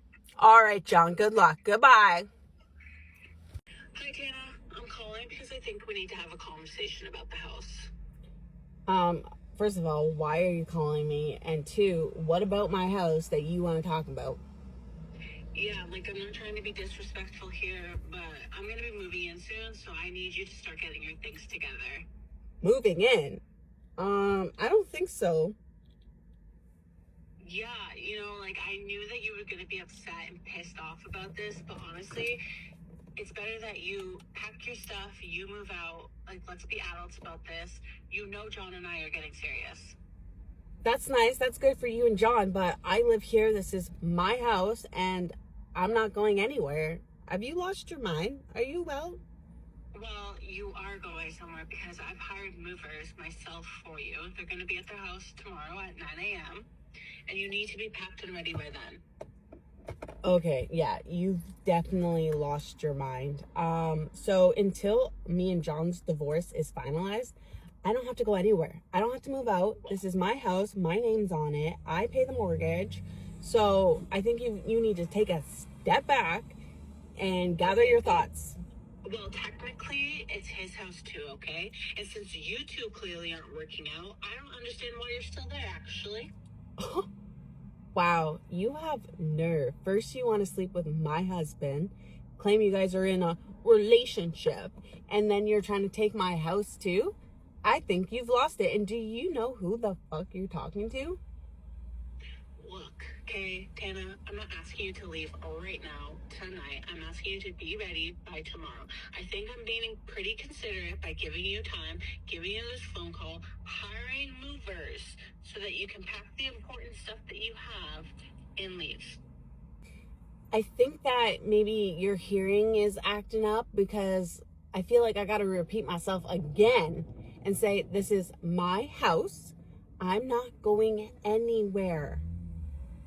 I don't know what you're missing here, Tana, okay? But I've already picked out what room I'm putting my clothes in. I'm going to use your closet. I'm going to expand it and make it a walk-in closet for myself. Okay, so I really need you to get on it, okay? I'm going to tell you right now, you need to back the fuck up, okay?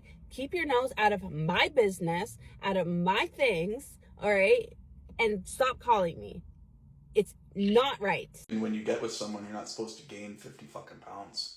Are you serious right now? Yeah. I went through a freaking pregnancy. Yeah, that's no excuse.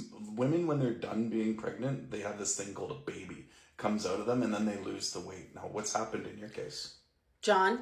What's your excuse? That I'm 2 months postpartum? Still not an excuse. Are you serious right now? You don't understand what it's like to go through pregnancy, birth a child, and then... I know exactly what it's like. I went through the pregnancy right beside you. Well, half the time you're out cheating on me, so you actually weren't around. And I spent, I spent the other half listening to all your whining and bitching and moaning. This is why I don't want to wear it. I don't even want people to know I'm married to you. I want a divorce. People finding out that you're married to me will think that you married up. It only helps you. They don't know that you cheated on me with multiple women. And if they saw you now, they would understand. I just gave you a child, and this is what you're going to say to me? Yeah, he's a very nice child. That's right. And I don't want him to grow up being ashamed of his mother's weight. So you cheated on me because of my weight after I gave birth? I didn't cheat on you because of any of that. I saw some attractive girls online and knew I could get with them, so I got Okay, with so them. go be with them then. No, go be with I them. don't want to be with them. Then why are you here insulting me and saying these things? Every woman has lots of flaws, and I accepted you for your flaws when I married you. Okay, but this weight gain was not one of those flaws that I accepted. Sorry that I, grew a baby and birthed it. Sorry that I don't just bounce back like that. Do you know a lot of women don't right away? It takes time. I'm trying my best. A lot of women that do, though, and so how come we can't get you into that club? I wasn't built like that. Why not? I don't know. Can you rebuild it? Can you figure it out? Not for you. What about Ozempic? What about something else to get the weight off? Not for you, John. I don't want to be with you anymore. Seriously, I can't take this anymore. You want to cheat on me? You want to be not loyal? Now then you want to now it's postpartum hormones coming out, and you're gonna start threatening to leave me. Blah blah blah. Can we just skip to the end where you have a big cry and then you come back and be logical again? You're telling me that the reason why it's okay that you cheated on me is because I'm a little heavier because I just gave birth, and what? Because. Wrong. So the reason what I gave you was none. I didn't give you a reason. I said that there was attractive women online and I wanted to get with them, and so I did. That's as simple as that. What I told you was that I married you knowing that you had flaws, and I accepted those flaws. These other bitches that I've been with, they have flaws I can't accept. Okay? But it's okay to sleep with them once in a while. John, That's not okay. You're married. I am the mother of your child. Okay, well... You don't do that to that. I'll make you a deal. When you get your weight down, we'll talk about me stopping this business with other women. But the thing is... So your condition of loyalty is based on my weight? Are you serious? You just can't keep up sexually with my needs. So, especially in your postpartum body. I understand that that's a problem for you. And, you know, leading up to... I had to endure 9 months of this roller coaster of hormones and listening to your bitching and moaning about sleeping and being a rotisserie chicken in bed. Like, give me a break, you know. And, you will and all never the while, understand. All the while, my needs aren't being met. So it's all about you. You will never understand what it's like to be pregnant and the sacrifice that women have to make. The women have the ability to create life within them. That's not a sacrifice, that's a blessing. It can be a blessing and a sacrifice, okay? Everything changes about us. And you need to have more understanding of that. And you need to be standing by your wife, not being freaking disloyal and sleeping with women while your wife is pregnant and going through postpartum. Are you crazy? How it's all about you. This is the problem, John. It's about you. Where have you supported me? It said you're on all these dating apps, you're sleeping with all these women. It's all about you. And if it wasn't for those women, I would not be able to endure each day. Oh yeah, because it's so hard, right? I cook, I clean, I take care of the child, I try to work on myself. With the little freaking time that I have, I try to show up for you. And all I get in return is you cheating on me. I cheated on my ex-girlfriend 3 different times, and all 3 times I got pregnant. Let's get into it. Okay, so we met in 2016 when I was in a rehab and she was the BHT, I was the client, and it's very taboo to do things like that. Most of the time, those employees sign a contract that you can't have contact with any clients for at least 2 years post-release, okay? Now, I've been administratively discharged or left most of the rehabs that I've been to. I've been to 7, if you're wondering, and this was number 3. So in 2016, we start our little fling while I'm still in treatment. I have a situation with another client where I pretty much told her I was gonna, and I was administratively discharged and taken to a crisis unit and then later released, okay?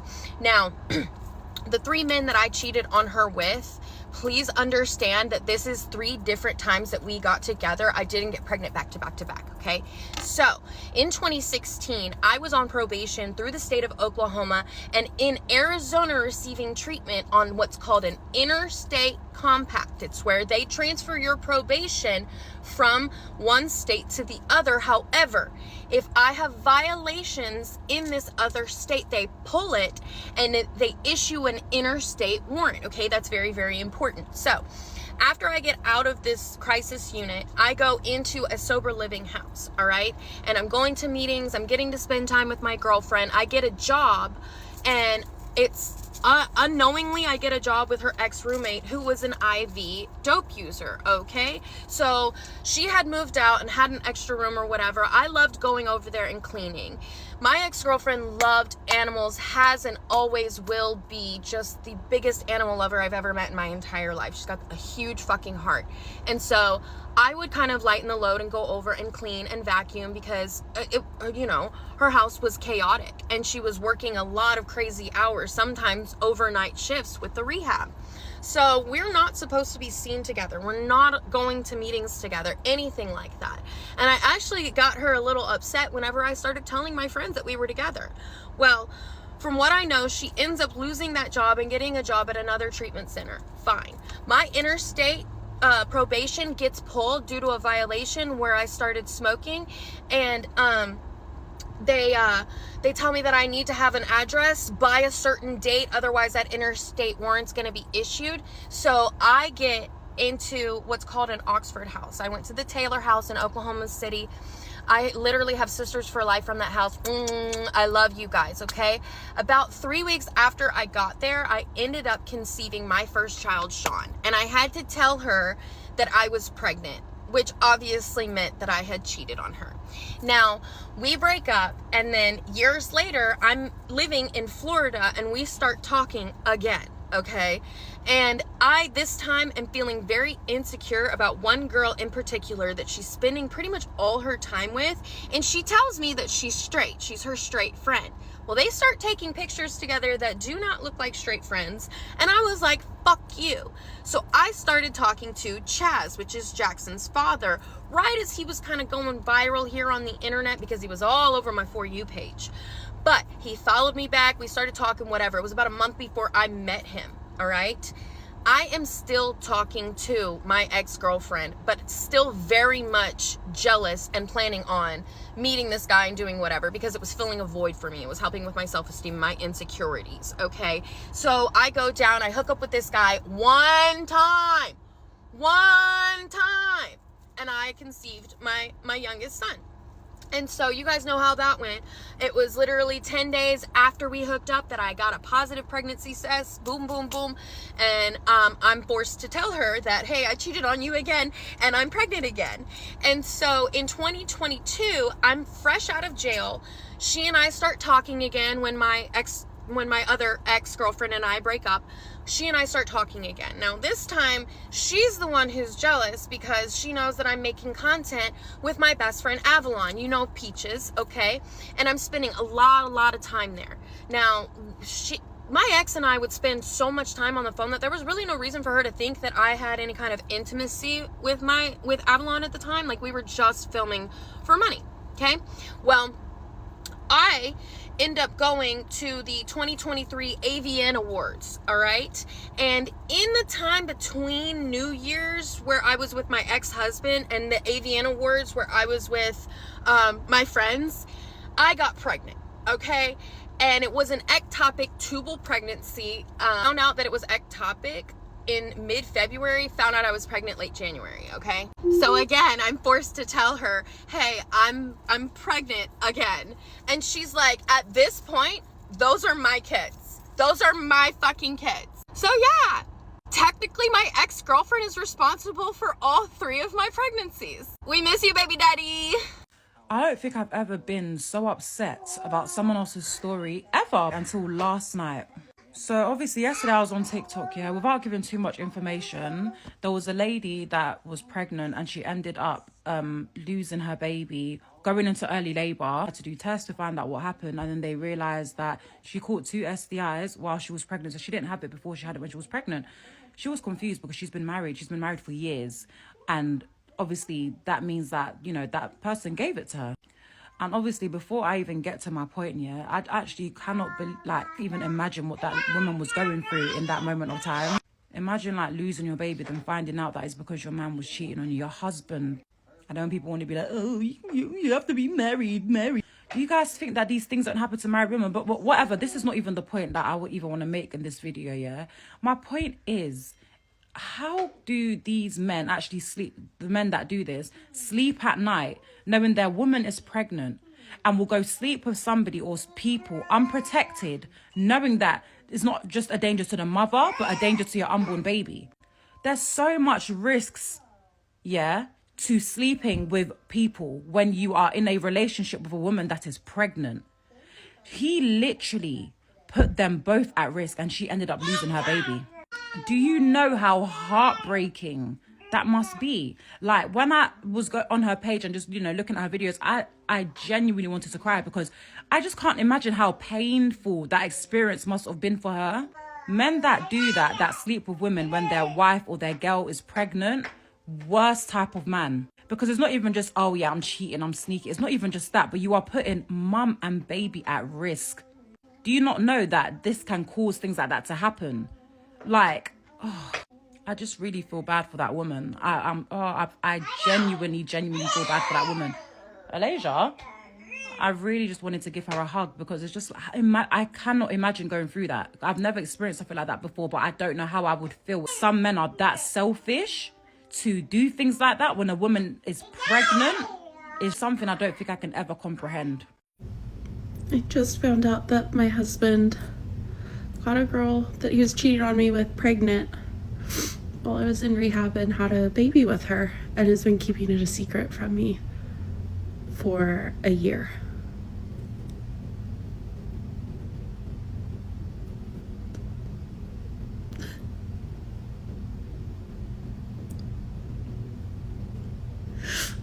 I'm happy that we got a divorce because I'm on the path that I want and I'm doing better.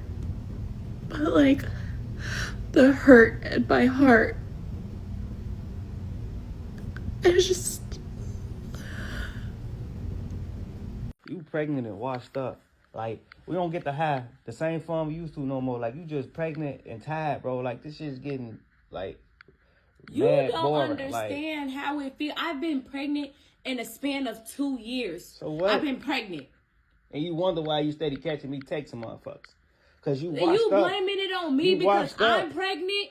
That shit is fucking What crazy. you talking I'm not about? even gonna lie to you. Like, going back and forth with me. I'm looking for fine shit, not boring shit. See what I'm saying? Like, you washed but up. I was just over fine shit. I was just over fine At first. But as soon as you got so pregnant, all that shit went out the You window. got me pregnant. I know I did, bro. So what the fuck are you talking about? I know I did. You sitting there going back and forth with me about some shit that I can't control, that you're doing. I tried to have an abortion. You said no. No. What the fuck are you talking about? I'm just saying turn up a little bit. I'm just saying turn up a little bit. I'm literally in the 3rd trimester of my pregnancy. I'm doing okay, all that cool. I can. But you're in the third your third trimester. But you can also take a little sip when we out at the whoop. Stop when we doing, bro. Like, I be burnt out. I be burnt out. Yes, you washed making up. Sure this house washed is clean. up. That's what making I'm saying. Sure you eat. Like, I don't even be wanting to cook half the time. So but I don't have a choice but to cook. Make sure the kids is fed. All type of shit. So what you talking about? Then you talking about you don't never get your hair done no more. I don't get my nails and my toes done. I don't give a fuck. I don't have time to do shit like that. So whenever I'm doing what I'm doing, you got no say so, bro, because you washed up. Get your shit together. I don't have a say so. Get your shit together. Get your shit together, bro.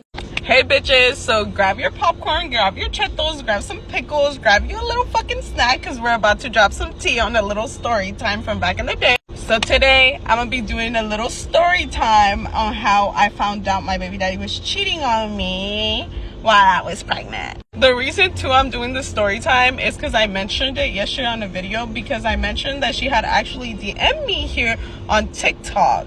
And you guys wanted to know what she said. And I'm gonna show you guys. I'm gonna put a little screenshot right here and show you guys what she said. She was really sweet. I mean, I don't blame her. My fucking baby daddy's trifling, so. And I mean, he used to lie to me, so what makes me think he wouldn't lie to somebody else, you know? Obviously, I'm not special. So basically, the way I found out, I think by the time they were dating, I was already probably like 4 or 5 months pregnant. Maybe like 6, 7 months pregnant, okay? So throughout my whole pregnancy, me and my baby daddy were basically, I'm gonna say BD, right? Because it's better. So basically, me and my BD were just like off and on the whole time because he wouldn't stop lying. Like, I would always catch him cheating and he would always straight lie to my fucking face. Because, bitch, I'm a little FBI agent. Like, what do you think is gonna happen? I'm not gonna find out? Damn well I'm gonna fucking find out. But basically, the way I found out, like, he was literally such a little narcissist bitch. He did not care, honestly, about my feelings or the fact that I was pregnant with his child. And the craziest part too was he didn't know that I knew that he had Twitter, because even when we were dating, he had Twitter and I didn't even know. I don't remember how I found out he had Twitter, but somehow I found out. I made an account and I would stalk his shit because you're not finna keep playing me. Honestly, he played me for a long time, so. But I'm not that dumb bitch anymore. So I had went onto Twitter, bitch, and tell me why I see a picture of him and this girl hugged up that he posted. Like, what? So of course, me being the girl I am, and bitch with all the hormones I had going on, I'm just like fucking crying. And the first thing I do is, of course, I'm gonna go look at her Instagram. Not Instagram, Twitter. So I go and look at her Twitter, and she has a picture of them pinned, the same picture he posted. And that's when my fucking heart broke into a million pieces, bitch. He was cheating on me once again. Once again. So of course I confront him about it. He's like, bro, it's not like that. It's not like that. I don't fuck with her, blah, blah, blah. Like, you know I'm a plague. Like, basically just saying he be serving her type shit. But of course, I'm not stupid. So I broke up with him, and like, we broke that shit off, and I was like, I don't want to be with you, because I had literally went over to his house and had, like, a day before I found out he had a girlfriend. Another girlfriend, because I was his girlfriend. So there's nothing really juicy about the way I found out. I mean, I just kind of found out, broke up with him, and then I was just like, fuck you. And I was like single for those couple of months by myself, just pregnant, ready to raise this child by myself, right? So the day I go into labor, obviously he's there, and It's crazy because when I went into labor and I was giving birth, he was still dating the girl, her. Me at that time, I was broken up with him. I told him I didn't want to be with him type shit. Like, I was ready to be a single mother, you know? So the whole time I'm like giving birth, I'm at the hospital, he's being super nice, which I appreciated at the end because he didn't have to do that shit, you know? But he's a fake ass bitch, so he's bound to. No offense, BD. No offense. You're a Gemini. But anyways, once we've been in the hospital, all of a sudden this man wants his family back. He's like, I want my family back. Like, I don't want to be with her no more. Blah-de, blah-de, blah. I'm not gonna lie, I was stupid and hella vulnerable. I just had this man's child. Like, obviously, I wanted my family too, you know? I want you to come home, daddy. So he basically tells me in the hospital, he's like, look, I want my family back. I don't want to be with this bitch. The only reason I was with her was because she was so similar to you. Like, and it's crazy too, because I mean, I'm not saying we looked alike, but we're both Hispanic and then we're both Salvadorian, and it's just kind of weird. All right, y'all, so I decided to give y'all a little story time. And just to give you like the context of the story time, it was gonna pretty much be about my husband and how he manipulated me to be pregnant so that he can, you know, live out his little love affair, you know. So we're gonna date this back. We're gonna go back to about a little bit over 2 years ago. So a little bit over 2 years ago, I find out I'm pregnant. It's a shock. Neither of us were trying to get pregnant, and we're all super excited. My kids, my husband, everybody, you know, we're already prepping for a baby in our heads. We find out early on because I start, you know, just having weird, you know, breast sensations, and I test positive. Boom, we're happy. So I'm working a really stressful job that I feel like was coming down to its end, and so like automatically I have worry about this pregnancy because, like I said, my job was very stressful, and at the time I'm carrying these really heavy boxes because I would bring the boxes in from the truck and bring them into the store, and I just felt like, oh my goodness, you know, immediately I had worry for that baby. Just fast forwarding a little bit, I did ask, you know, my boss at the time, could I schedule somebody to come with me to carry these boxes. I was told we did not have the hours to do that, and that I was pregnant, not handicapped. That one sticks with me.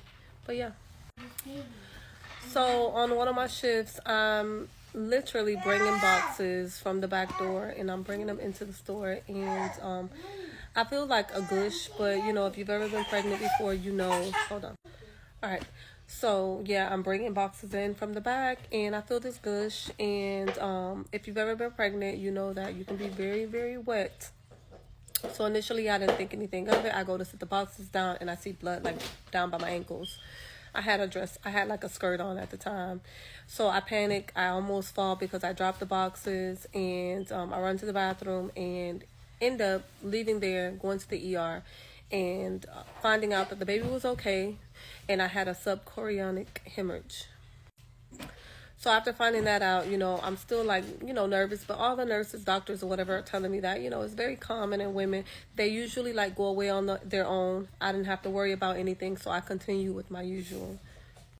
On one of my OB appointments, it was just a routine OB appointment. I'm like, okay, let's take all the kids. So we get ready, and everybody goes to check on the baby and hear the baby's heartbeat, and, you know, go eat or whatever we were gonna do after that.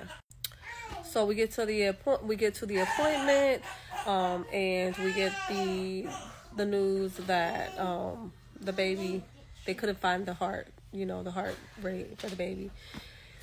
So we're all bummed out, and we leave there so sad. And, you know, I'm a natural nurturer. I've been a mom since I was about 15 years old. And, oh, my goodness, I was crushed because the minute I found out, like, the minute I took a test that I was pregnant, I was preparing for that baby. I was getting ready for that baby. In my mind, I was already moving things. I knew what I was going to do. I knew where the baby was going to go. I was already getting ready to shop. I knew what the name was going to be. Like, I was prepared. So it crushed me. After that, everybody sat for about a month, and, you know, my husband and I, we started feeling really bad for the kids, so we had a conversation, and he convinced me to try again. We tried, first try, pregnant, and I'm gonna do a part 2. I'm gonna do a part 2. So y'all come back.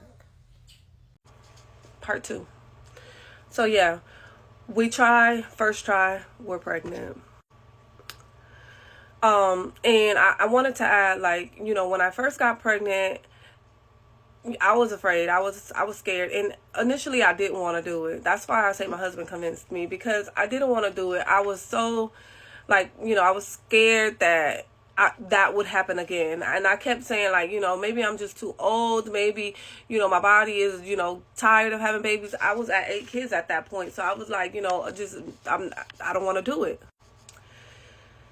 I feel like my husband knew what he had going on already, because I had like little signs, but I didn't know for sure. But he convinces me, like, you know, let's do it. So I do it for the sake of my kids, because, you know, I'm trying to get us out of the slump. And we were, like I said, all preparing for this baby.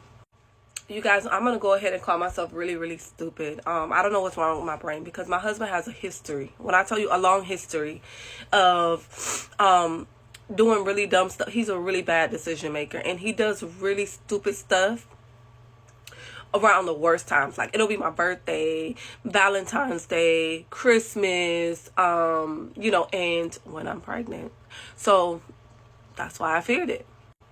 But anyway, I get pregnant, we're happy. You know, I got, you know, all the kids are like super excited, because at this point I have like adult kids, and they all were like, this is going to be our baby. So as y'all could imagine, I was super scared. So I went and got like ultrasounds, or like literally once, maybe every 2 weeks. And I'm not even exaggerating. Like I was so afraid for that baby that I was obsessed with going and checking on the baby. So around about 7 months, you know, I start getting this feeling, and I want to say it was God, because I was like, you know, it's just too good to be true. Like, he was doing good, like he would be so nice, and he would, like, you know, like show up like he's really trying to take care of me, and I just wasn't used to that. Like, this man has just never been really good to me. I loved him, I still love him, but he just has never been really good to me. So I started wondering, like, what the hell is going on? Like, it's too good to be true. And so we have ultrasound on this one particular day, and him, me, and my kids, we all go to this appointment. Everyone but like my boys. It was him, me, and my daughters. So we go to this ultrasound appointment, and when we're coming back, we pull into the driveway. We go eat everything, and when we're listening to music, we're singing, like we're family. And family. And we pull into the driveway, his phone rang, and it's connected somehow to my car. I guess because he uses my car sometimes. But his phone rang, and the phone answers. On the other end of that line, I hear, my tire flat. Where you at? So I'm trying to hold it together. I don't react, because I don't want my kids to know what I already know the minute I hear the voice behind that line. I'm looking at him. He has this crazy face on. He hops out of the car, and he's looking stupid. He's behind the tire, and he looks so retarded. Like, I don't know why he even does what he does, because he looks so retarded. So everybody gets out of the car. I don't get out of the car. He even gets out of the car. He knows I'm pissed. I drive away, because I know that I'm about to call him, so that, you know, I don't want my kids hear me screaming and yelling and all of that about him cheating, trying to portray him to the kids in a way that he doesn't even deserve. But I start screaming and yelling at him, like, who the hell is that? Like, what the hell you got going on? Like, you know, I know. He's like, I don't know who that was. They had the wrong number. That's what he told me initially. Couple days go by, he's telling me that was his niece. He's just all around the world with his lies. Like, he just tells so many. So that's when hell broke loose, and that's where it all started. And then he knew that I knew that he was cheating, because I would tell him, I'm like, you can't fool me. Like, I know what that was. From there, I guess it was like, you know, open door, like, she's pregnant, she's stuck, she can't do anything. At that point, I was out of work, because I had the baby was sitting on a nerve, so I couldn't walk. So I had to be without work, and I was on a short term, but they were investigating to make sure that I could receive the benefits. So at this time, I had no money, and I needed to depend on him. Now, when I say I needed to depend on him, I'm saying I, in my head, was depending on him. Him as a man, he was not showing up. Like, he was not showing up. In my head, I thought he was going to. But eventually, like, I realized he was only going to do what he had to do, his part. He would look at me like, you better get off your ass and go to work. And I'm not kidding. Y'all, I'm going to do a part 3 because this is going to get into, like, you know, how we just came crashing down. So come back. All right, part 3. So that's where, you know, the hell started. When I was pregnant, that one phone call where the person was asking for him to come and fix the tire. Because we all know that ain't no girl calling a grown man that is not related to him to come and fix a tire and demanding it, and they're not in a relationship, an intimate one. So yeah, from there we started fighting all the time, and you know, it just progressively got worse. You know, I want to say, just started doing drugs, you know, for sure, because he was acting different. I don't know. I just know he was being very weird.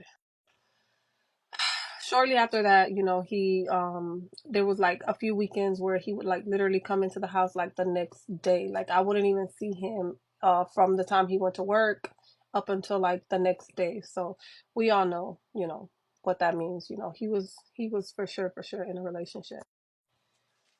He could care less about my tears. He didn't care that, you know, that I was pregnant. He didn't care how it was affecting the baby or possibly could affect the baby. Like, he was dead set that he was done with the relationship. You know, I started to believe that we were done. So we get through that bit of hell. And I want to fast forward a little bit because I don't want to make it too long.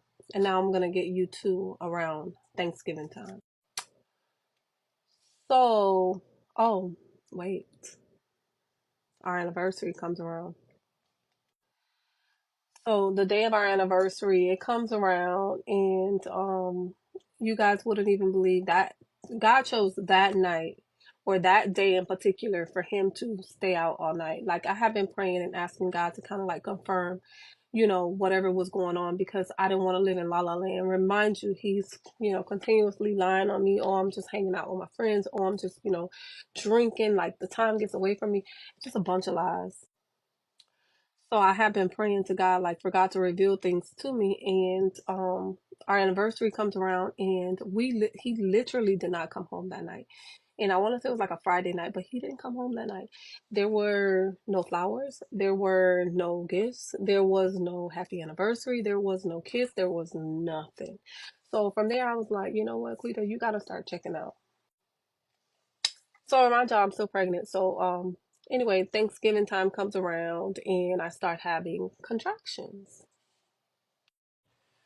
So for all the moms out there, you know, you can be in active labor for a while. And that's what happened to me. So for about 2 weeks, I was in active labor. I know that sounds crazy, but I was. So yeah, he thinks that, you know, I was just making it all up, but I had a few times where I had to actually go see my OB because, you know, I'm like, I know for sure I'm in labor, like I'm feeling these pains and they were bad. So I was going to like the ER and they were sending me home saying that, you know, the baby wasn't ready yet. And so I was going back to the doctor and the baby wasn't ready yet. And so he thinks, you know, I was doing it all for attention. Yeah, he's an asshole. He thought, like, you know, I was just making it up and I just wanted attention, but in reality, I really wasn't active labor for that long. Said all of that to say, okay, Thanksgiving's Eve comes up. So it is, you know, a day before Thanksgiving, and now the pain is really, really bad, and we end up in the ER. Let me just add that my husband would get my car, my daughter's cars, frequently. And for a little bit, I'm like, he cannot be that much of a bad person. Like, there's no way that he gets our daughter's car and he goes to see another woman in his daughter's car. There's just no way. But the night before Thanksgiving, when I had to go to the ER, we drove in one of my daughter's cars. And When we got there, we thought it was going to happen, but it didn't happen. They ended up sending me home. We all went home together, and my husband goes and he leaves in my daughter's car. Which brings us to Thanksgiving Day. So it's Thanksgiving, and I'm in labor. I've been crying all day. He is gone, and we had just went to the ER, so he knew that I was going to have the baby soon. But yeah, he found a way to get missing again, and he takes our daughter's car and he goes. So when the pain started to get unbearable, and I had my like 8-year-old, she was the only one there taking care of me. When the pain started to get really bad, I started calling him, texting him.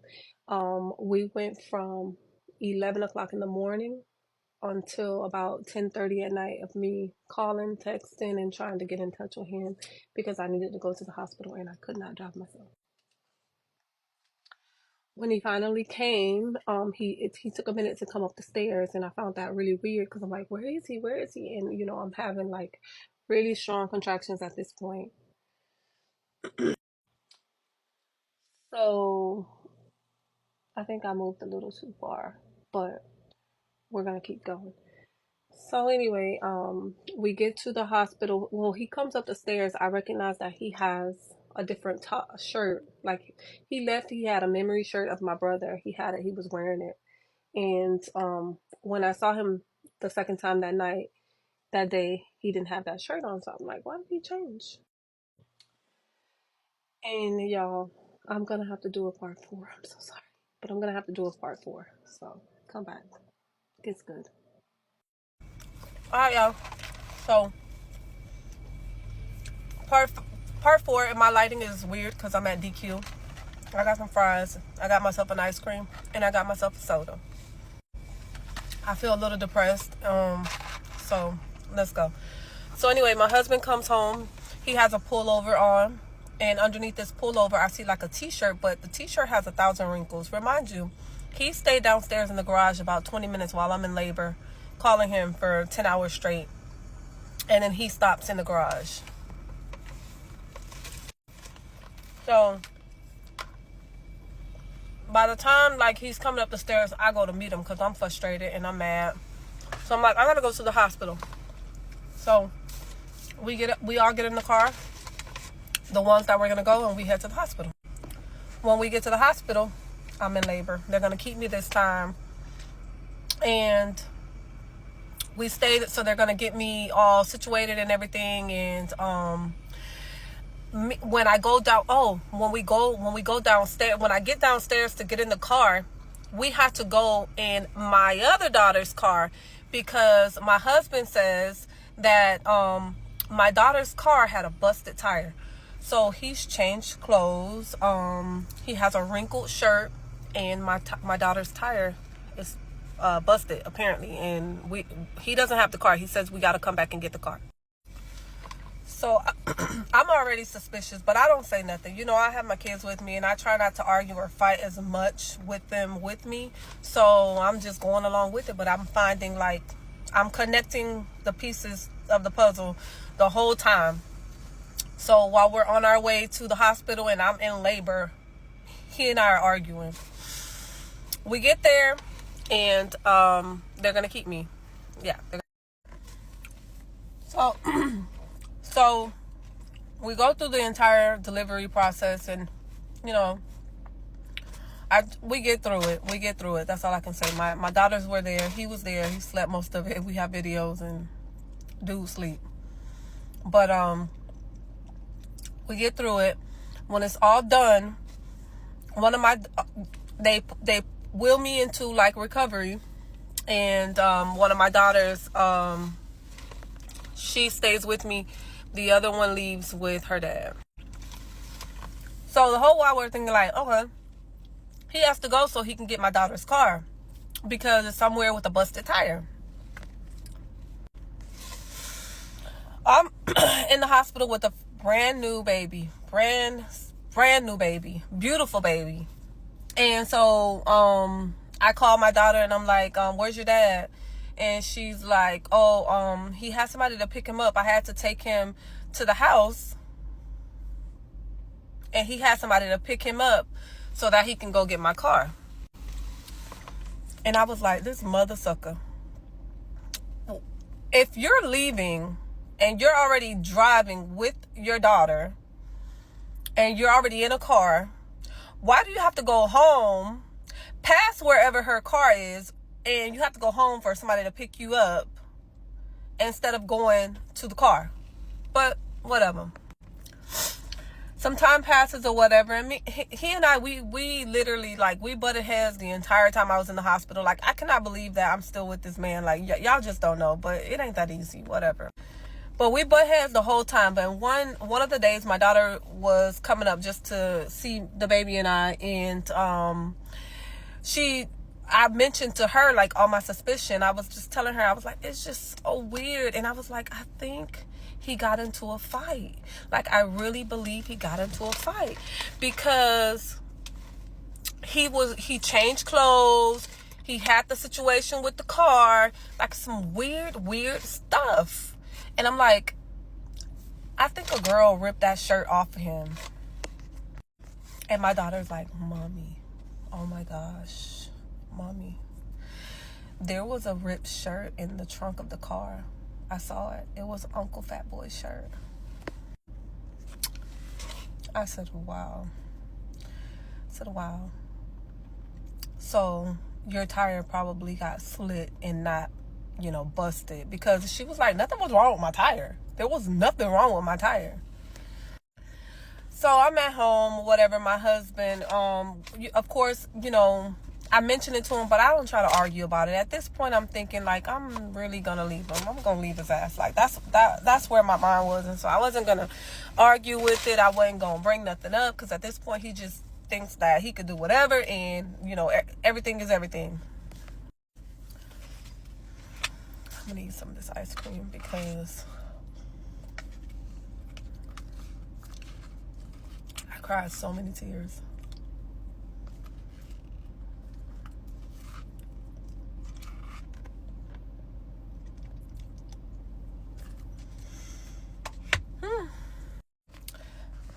Y'all, I'm gonna do a part 5, but before I end this one, I wanted to tell y'all that I did ask him about that shirt. I waited for a minute. I waited for a little minute. Like, I waited like maybe a week and a half from the baby being home, and then I started to ask him, where was my brother's memory shirt? Where was his memory shirt? And I told him, I said, you wore it on Thanksgiving, and you came back and you didn't have it on. Oh, he told me, oh, it's in the garage. It's in the garage. Not knowing I had already looked for it. So I told him, I said, yeah, I saw it. It was ripped up. How'd you rip it? It wasn't in the garage. And he says to me, I was jumping a gate. And I'm like, a gate where? And he couldn't tell me nothing. He looks at me, does what he always does, and picked a fight, and he didn't want to talk about it anymore. So then I told him, I said, that shirt's not in the garage. You threw that shirt away.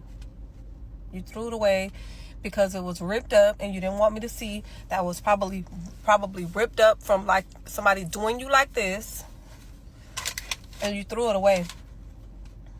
But yeah, I'm gonna do a part 5. The woman being called had her name on the mortgage.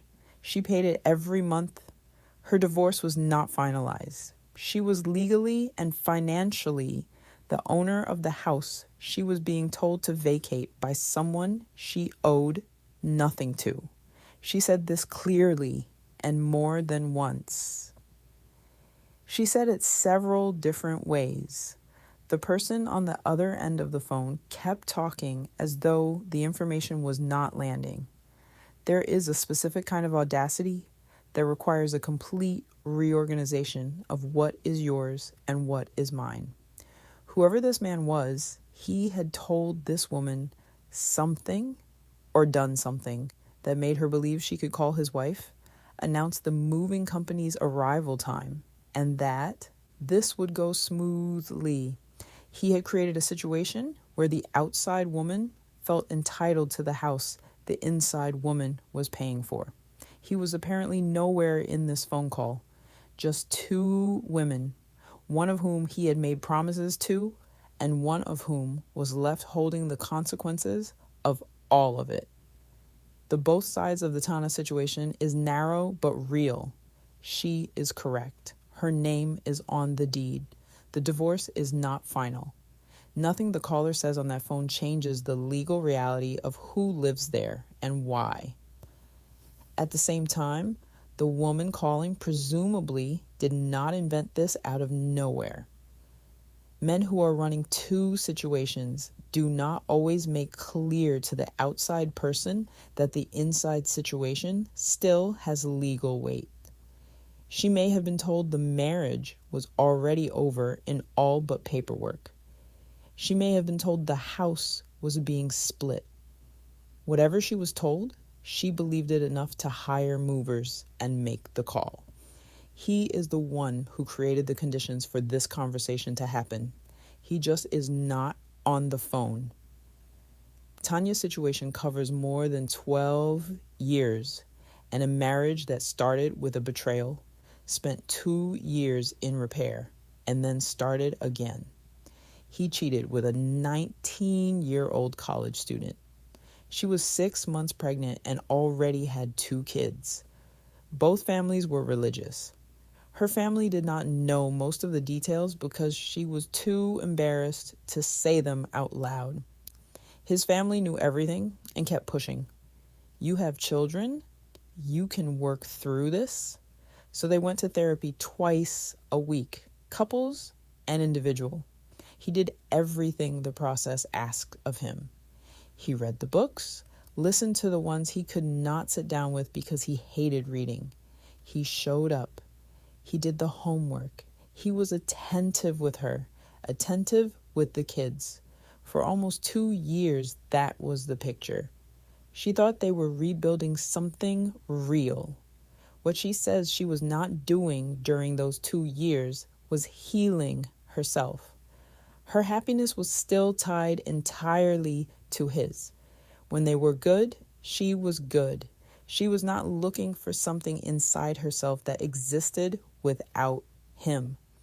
She grew up in a Caribbean household where her parents were not going to sit her down and talk about dating and relationships. Her dad cheated on her mom throughout their whole relationship. Her mom used to say all men cheat. She went from a 5-year relationship with a man who did not value her straight into the man who would become her husband. There was no clean entry point into knowing what she was worth.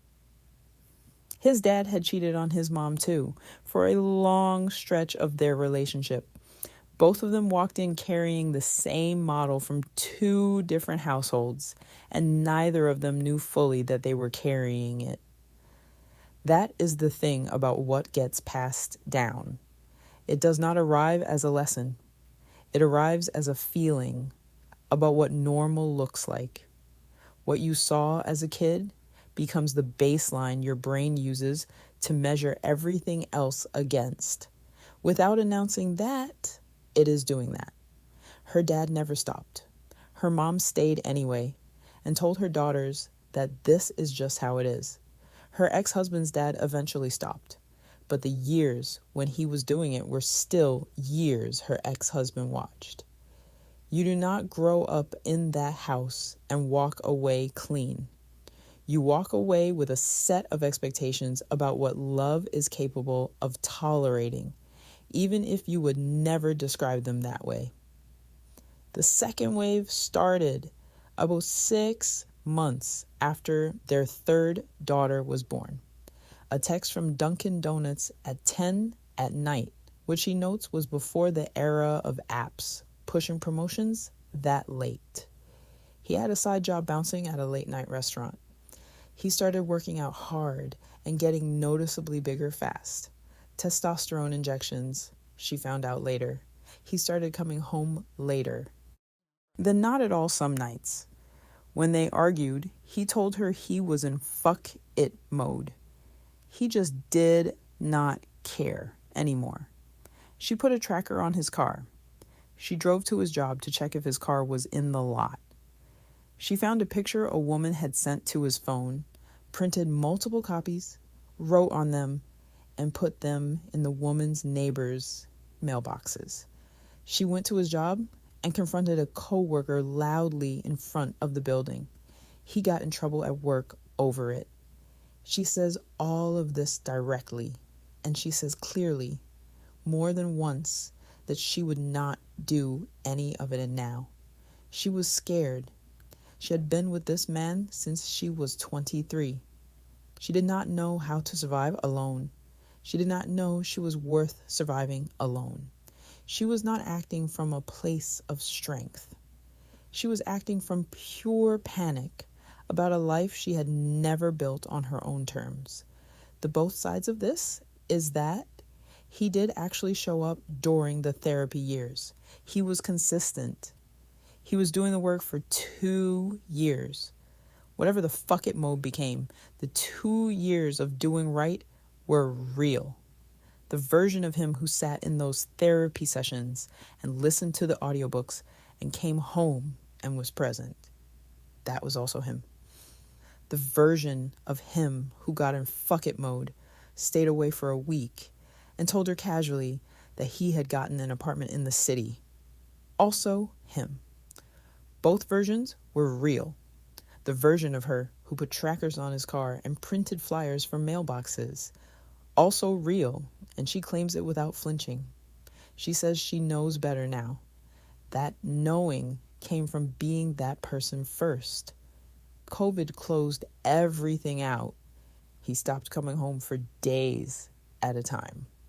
Then a full week went by. He told her he had gotten an apartment in the city. His dad had helped him get it, thinking a cooling off period would fix something. The cooling off period became permanent. The divorce followed. She was an essential worker going into an office during a pandemic. He was an essential worker going into an office. Their marriage was ending inside a world that had also stopped making recognizable sense. She said it was just a dark time, and she meant more than one thing by that. She moved south where her mom was. She said from there it was healing. That is where his chapter in her story ends. Malika's story is only partway told, but what exists in part 1 is already worth sitting with. She met him on Instagram. He followed her. She followed back. They did not speak for a couple of weeks until she replied to a story about cinnamon buns, and they have not stopped talking since. The entry point is worth noting because it is the same door through which, part 2 will apparently tell us, the problem also walked in. She kept pushing to meet in person. He kept saying soon. Renovating the house, give it a couple of months. He said he was coming. She built a whole itinerary for Egypt. He did not come. They had a fight. She stepped back and was living her life when he called out of nowhere like nothing had happened. Her friend told her to answer and see what he had to say. She did. She let him back in. He promised he was coming for real this time. He came. The week in Egypt was, she says herself, too perfect. She heard herself say that, and she did not dismiss it. Too perfect is a different thing from just good. He was doing everything, going above and beyond, showing her. And then one morning at the Marriott at breakfast, he kept tilting his phone away from her, and she noticed. He said it was a surprise. She pushed. He said, stop trying to ruin it. It turned out to be a private boat on the Nile, a full dinner, roses. She was moved by it. She felt like she had been overthinking again, the way she always did. When he left for the UK, he handed her $2,000 for her nails, told her he was coming back in a day or two for Valentine's Day. He did not come. Meeting came up. Things to handle. She had an attitude and ended the call. Meanwhile, he had been pushing her to tell her family about him, to plan a move to London to build a future. She was scared to tell her mom. He kept reassuring her, everything is going to go great. We will figure out the language barrier. I really want to meet your family. She went to the gym before the conversation with her mom and cried because she was that nervous about it. She called him from the gym while she was crying, and he talked her through it. He told her it was going to be fine. He wanted to meet her family. Everything was going to work out great. That is a lot of reassurance to give someone over a phone call from a country you were supposed to have returned to 2 days ago, but did not. When she finally told her mom was happy in a way she had not expected. Her sister was not so quick to settle. Her sister asked questions she could not answer and then said, "You need to have your eyes open wide before you marry someone. You do not know enough about him." Malika heard it as the overprotective older sister who always worries. But the questions she could not answer were real questions, and the phone that kept tilting away from her at breakfast was a real phone. Part 2 is not out yet. What is already in part 1 is a man who knows how to make the week feel perfect. A boat on the Nile timed exactly right. Money left at the door, and a sister who is seeing something the person inside the situation is not seeing yet. Those things are sitting side by side in the story, waiting for part 2 to connect them. The detail that he uses Instagram the same way he met her is the one that stays. She slid up on a cinnamon bun story, and they have been talking ever since. He was apparently still sliding somewhere, or someone was sliding to him. The door you came in through is usually still open on both sides. What runs through all three of these is the version of the situation that cannot hold forever, meeting the version that was always there underneath it. The caller on the Tana phone had a version where she was moving in and the wife was moving out. The wife had a version where her name was on the mortgage. Those two versions met on that phone call, and only one of them had legal standing. Tanya had a version for 2 years where the therapy was working and the marriage was rebuilding. The version underneath it was a man who eventually told her he was in fuck it mode and got his own apartment. She held the top version as long as she could. It ran out. Malika has a version right now where the boat on the Nile was the truth about who he is, and the tilting phone was her overthinking. Her sister has a different version. Part 2 will tell us which one was closer. Her mom said all men cheat. She knows that is not true. She also spent 12 years inside the version of her life that kept proving it. The healing came after all of that. The eyes open wide advice arrives from the outside. The inside is always more complicated than the advice can reach, but the advice is not wrong either. It never was.